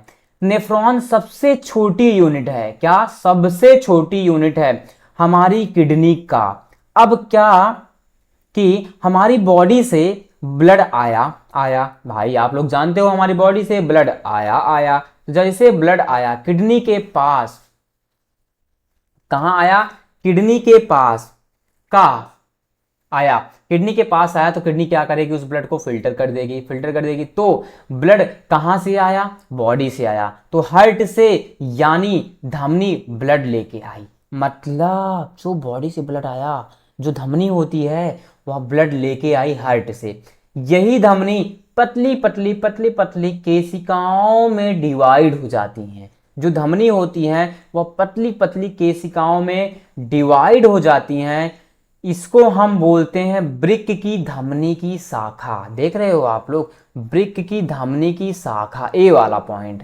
जो ब्लड आया, जो केशिकाएं थी वो पतली पतली, आपको पता ना, पतली पतली जो धमनी थी वो पतली पतली केशिकाओं में डिवाइड हो जाती हैं। इन्हीं को हम लोग बोलते हैं, इसको हम बोलते हैं ब्रिक की धमनी की शाखा। ए वाला लाइन देख रहे हो, एरो, ब्रिक की धमनी की शाखा। यही पतली पतली केशिकाएं कहां चली गई, एक नेफ्रॉन में, एक नेफ्रॉन में। जो पतली पतली शाखा है अंदर, यहाँ पे देखो ये आ रहा है ना एरो, ये वाला, एक नेफ्रॉन में चली गई। कहां, एक नेफ्रॉन में। जब एक केशिका एक नेफ्रॉन के अंदर जाके गुच्छा गुच्छा बना लिया। क्या बना लेती हैं, मतलब कि एक जो नेफ्रॉन है भाई, एक नेफ्रॉन ने अंदर जाके गुच्छा गुच्छा बना लिया। देख रहे हो गुच्छा गुच्छा टाइप का, ये वाला, ये गुच्छा गुच्छा है, छोटा छोटा गुच्छा गुच्छा टाइप का बना लेती हैं। एक नेफ्रॉन जाके गुच्छा गुच्छा बना लिया, और ये जो पूरा गुच्छा बना वो केशिका का गुच्छा बना। मतलब किसका, केशिका गुच्छ। ये जो गुच्छा बना इसको हम लोग नाम दिए क्या, केशिका गुच्छ, जिसको अलग नाम से जानेंगे ग्लामेरुलस। क्या, ग्लामेरुलस। ठीक है, इसी गुच्छे को बोमन संपुट बोलते हैं। देखो इसी जो गुच्छा बना, इसी गुच्छे को हम लोग फिर इसे अलग नाम दिया क्या, बोमन संपुट। क्या नाम दिया, बोमन संपुट। ठीक है, अब भाई बोमन संपुट नाम दे दिया, और अंदर क्या है, जो जो देखो छोटे छोटे गोले टाइप के दिख रहे हैं, इनको बोला गया क्या, कोशिका गुच्छ, मतलब ग्लामेरुलस। ठीक है, यहाँ में ग्लामेरुलस क्या करता है, गंदगी निकाल देता है। मतलब जो ग्लामेरुलस है ये क्या करता है, गंदगी निकाल देता है। ये सारी गंदगी बोमेन संपुट में कलेक्ट हो जाती है। जो बोमेन संपुट है, ये सारी गंदगी कहाँ कलेक्ट हो जाती हैं, बोमेन संपुट में कलेक्ट हो जाती हैं। अब ये गंदगी विक्राणु के नलिका वाले भाग में, देखो जो गंदगी आई यहाँ से, ये तीर दिख रहा है एरो आपको, यहाँ से देखना जरा, यहाँ ए एरो ब्लैक, ए वाला, तो ये नलिका है, ये नलिका भाग है किसका, विक्राणु का। तो विक्राणु के नलिका वाले भाग में निकल कर अब जा रही हैं कहाँ, अब निकल कर जाएंगी सिंपल सा टॉयलेट करने। भाई यहाँ निकलेंगे तब टॉयलेट लगती है, फिर उसको बाहर निकाल दिया जाता है, मतलब सुसु करने चले जाएंगे, निकाल देते हैं। जब जो भी गंदगी थी वो कहाँ चली गई, इस एरो के माध्यम से, यहाँ पे निकली ना, ये एरो दिख रहा है ब्लैक वाला, ये इसमें चली जाती है विक्राणु का नलिका वाले भाग में। इसको बोलते हैं हम लोग विक्राणु का नलिका वाला भाग, और ये होता है संग्राहक वाहिनियां। समझ गए कि नहीं, ये वृक्क धमनी है। ठीक है, अब उसके बाद इसके बारे में थोड़ा सा, अब मैंने समझा दिया इसकी क्रियाविधि के 2-3 पॉइंट लिखेंगे, थोड़ा सा और इसके बारे में जान लेता हूँ। देखो भाई, अभी मैंने बताया कि जो ग्लोमेरुलस है यह रक्त कोशिकाओं का गुच्छा होता था, रक्त कोशिकाओं का। और जो बोमेन संपुट है यह कप के आकार की एक संरचना होती है। देख रहे हो कप के जैसा दिख रहा है बोमेन संपुट, एक कप के जैसा, मतलब कप के आकार की संरचना जो ग्लोमेरुलस को घेरती है चारों तरफ से, और क्या करती है, फिल्ट्रेट को एकत्रित करती है, जो गंदगी थी उसको एकत्रित करती है। फिर वो आता है नेफ्रॉन नलिका जो होती है, जो नेफ्रॉन नलिका बगल से गुजरी उपयोगी पदार्थ को पुनः अवशोषण करती है। और संग्राहक नलिका होती है, संग्राहक वाहिनी जो होती है, या मूत्र को एकत्र करके मूत्र वाहिनी में भेज देता है। अब एक एक समझ लेता हूँ, 2-3 पॉइंट यहाँ पे लिखा हूँ। देखो सबसे पहले क्या पढ़ा था, केशिका गुच्छ मतलब ग्लोमेरुलस का काम क्या था कि ग्लोमेरुलस में रक्त का निस्यंदन होता है, जल ग्लूकोज अमीनो अम्ल लवण तथा नाइट्रोजन युक्त अपशिष्ट छन कर बोमेन संपुट में पहुंच जाते हैं। कोशिका गुच्छ में जो इतनी सारी चीजें होती है वो सभी छन कर कहां पहुंच जाते हैं, बोमेन संपुट में। दूसरा विक्राणु का नलिकाकार भाग क्या था कि नेफ्रॉन की नलिका द्वारा ग्लूकोज अमीनो अम्ल आवश्यक लवण तथा अधिकांश जल भी होता है पुनः रक्त में अवशोषित कर लिया जाता है। कहाँ पे, रक्त में अवशोषित कर लिया जाता है। अगला है तीसरा, जो संग्राहक वाहिनी थी वह क्या थी, उसका काम यूरिया अतिरिक्त जो जल बचा एवं अतिरिक्त लवण नेफ्रॉन की नलिका में स्रावित किए जाते हैं। ये संग्रह नलिका में पहुंचकर मूत्रवाहिनी के माध्यम से मूत्राशय तक पहुंच जाते हैं, तुरंत टॉयलेट लगती है, हम लोग बाहर निकाल देते हैं, है ना। समझ रहे हो, समझे कि नहीं, तो इंपॉर्टेंट है यार, लिख लेना अच्छे से। Concept clear. 10वां नंबर क्वेश्चन है, द्वार कोशिकाएं पाई जाती हैं। जो द्वार कोशिकाएं हैं वह कहाँ पाई जाती हैं, बताओ। द्वार कोशिकाएं पाई जाती हैं तो फेफड़ों में, यकृत में, स्टोमेटा में, हृदय में। तो आप याद करो, मैंने पढ़ा था रंध्र के बारे में, वहां पे रंध्र में कॉन्सेप्ट है द्वार कोशिकाएं कहाँ पाई जाती थी, द्वार कोशिकाएं। बताओ, स्टोमेटा में, बताना स्टोमेटा में, रंध्र में। अगला है जल एवं खनिज के संवहन के लिए उत्तरदायी है। देखो आ गया ना, जा से जल, जा से जाइलम, ऑप्शन नंबर ही करेक्ट हो जाएगा। जल एवं खनिज अभी इतना पढ़ा, 2025 में क्वेश्चन आया था। मानव में उत्सर्जन तंत्र का भाग नहीं है। देखो मानव में आपने उत्सर्जन तंत्र पढ़ा था, जहां पे ब्रिक पढ़ा था ना, याद है, लास्ट वाला टॉपिक ब्रिक के बारे में, वहां पे किडनी उडनी, तो वहां पे ब्रिक था, विक्राणु भी, बोमन संपुट, होता है बोमन संपुट, किसमें होता था याद करो, बोमन संपुट जो उसके अगला वाला नेफ्रॉन वाला कॉन्सेप्ट पढ़ रहा था ना वहां पे, और लेकिन उसमें न्यूरॉन नहीं होता, इसका ऑप्शन डी करेक्ट हो जाएगा। इसने पूछा भाग नहीं है, न्यूरॉन। ठीक है, अगला क्वेश्चन नंबर 13, अपोहन संबंधित है। जो अपोहन है वह किससे संबंधित है बताओ, पोषण से, पोषण से और श्वसन से, उत्सर्जन से, परिवहन से। तो जो अपोहन है यह, सोचो जरा आप लोग कि किससे संबंधित है अपोहन। 1 मिनट देता हूँ, थोड़ा सा टाइम देता हूँ आप लोगों को, सोच सकते हो। तो ए उत्सर्जन से संबंधित है, किससे संबंधित है, ए उत्सर्जन से संबंधित है अपोहन। अगला क्वेश्चन है क्वेश्चन नंबर 14, अलिंद व निलय किस मानव के अंग के भाग होते हैं, 2025 में पूछा है, आप लोग बताओ जल्दी से, कुछ सेकंड आपको टाइम देता हूं। अलिंद व निलय याद है, दाया अलिंद दाया निलय, बाया अलिंद बाया निलय, मैंने पढ़ा था कहाँ, हृदय में। तो ऑप्शन नंबर ए करेक्ट हो जाएगा। क्या आपका सही था बताओ। अगला क्वेश्चन नंबर 15, रक्त दाब मापा जाता है स्पाइगो मैनोमीटर किससे, कौन कौन सा है, स्पाइगो, यहाँ पे है कि जो रक्तदाब है उसको मापा जाता है किससे, स्पाइगमो मैनोमीटर द्वारा, स्टेथोस्कोप द्वारा, माइक्रोस्कोप द्वारा, माइक्रोमीटर द्वारा। कौन सा ऑप्शन होगा बताओ, सोच के जल्दी से जल्दी लगाओ, कौन सा ऑप्शन करेक्ट है, बी, बी स्टेथोस्कोप द्वारा जो होता है वह रक्तदाब मापा जाता है। अगला क्वेश्चन नंबर 16, पुपिका या वायु कोशिका पाई जाती है या फुफ्फुसी कोशिकाएं पाई जाती हैं कहाँ पे बताओ। फुफ्फुसी जो कोशिकाएं होती हैं ये कहाँ पे पाई जाती हैं, ये भी मैं आपको थोड़ा टाइम दे रहा हूं, आप लोग सोचो जरा और इसका आंसर बताओ भाई कि ये कहाँ पाई जाती हैं।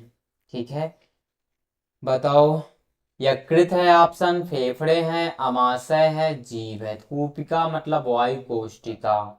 ठीक है, वायु कोशिका या फुफ्फुसी कोशिकाएं, फुफ्फुसी कोशिकाएं याद करो, फुफ्फुस टाइप का कहीं आपने सुना था, फुफ्फुस टाइप का कहाँ सुना था, फेफड़ों में। ये कहाँ पाई जाती है, फेफड़ों में फुफ्फुस कोशिकाएं। ठीक है, अगला 17वां, जठर ग्रंथियां उपस्थित होती हैं कहाँ पे, जठर ग्रंथियां उपस्थित होती है कहाँ पे, मैंने देखा था जठर ग्रंथियां, बताओ। इसका भी ये आपने पढ़ा था अच्छे से, छोटी आंत में, अमाशय में, अगन्याशय में, बड़ी आंत में, कहाँ पढ़ा था आपने, याद है, थोड़ा टाइम दे रहा हूँ सोचो। आप सुनता हो जल्दी से कमेंट करो जल्दी से, इसका आंसर क्या हो जाएगा, छोटी आंत में ऑप्शन है, अमाशय में है और अगन्याशय में। मैं किसके साथ जाऊं, अमाशय में, क्योंकि अमाशय ही जठर ग्रंथियों ग्रंथियों का स्राव करता था। क्वेश्चन नंबर 18, पादप में जाइलम का मुख्य कार्य, भाई देखो आ गया जाइलम, जा से जल, जल से जाइलम, तो ऑप्शन ए करेक्ट हो जाए, जल का संवहन करेगा, और फ्लोएम होता तो भोजन का संवहन करता। 19, 20, 22, 23, 24 में बाहर क्वेश्चन आया था, देख लो जाइलम फ्लोएम से। अगला क्वेश्चन नंबर 19, मनुष्य में वृक्क एक तंत्र का भाग है, जो वृक्क है वह किस तंत्र का भाग है बताओ। वृक्क कहाँ पढ़े थे आप, पोषण में नहीं, श्वसन में नहीं, परिवहन में नहीं, बचा कौन सा, उत्सर्जन। याद करो उत्सर्जन में मैंने पढ़ा था वृक्क के बारे में। क्वेश्चन नंबर 20 है, मनुष्य में हृदय कोष्ठों की संख्या कितनी होती है, हृदय में 4 चैम्बर होते हैं, कितने चैम्बर, 4, दायालिन दायानिलय बायानिन बायानिलय, 4 चैम्बर, मतलब ऑप्शन डी करेक्ट हो जाएगा। ठीक है, मनुष्य में हृदय कोष्ठों की संख्या। क्वेश्चन नंबर 21 है, पित्त रस का स्राव होता है कहाँ पे होता है, अग्न्याशय में, यकृत द्वारा, वृक्क द्वारा, पित्ताशय द्वारा, ऑप्शन नंबर बी करेक्ट हो जाएगा, यकृत द्वारा पित्त रस का स्राव होता है, मैंने पीछे पढ़ा था। समझ में आया कि नहीं। तो फाइनली यार thank you so much everyone, यहाँ पे हमारी वीडियो कंप्लीट होती है, बायो की पहली क्लास कंप्लीट होती है। तो भाई मेरी प्यारी बहनें, मेरे प्यारे भाई, ये बायो की फर्स्ट क्लास आपको कैसे लगी, और जरूर आप अपनी राय कमेंट में जरूर बताएं कैसी वीडियो लगी, वीडियो में मजा आया कि नहीं, पढ़ने में मजा आया, कुछ आप लोगों ने नया सीखा, तो वीडियो में कमेंट करना और वीडियो को लाइक करना जरूर, अपने किसी एक दोस्तों को यार इस वीडियो को शेयर करना, अपने ग्रुप में शेयर कर देना। ठीक है, और नेक्स्ट क्लास बायो के लिए तैयार रहना, मिलेंगे नेक्स्ट क्लास में, तब तक के लिए bye bye, take care and love you all, bye.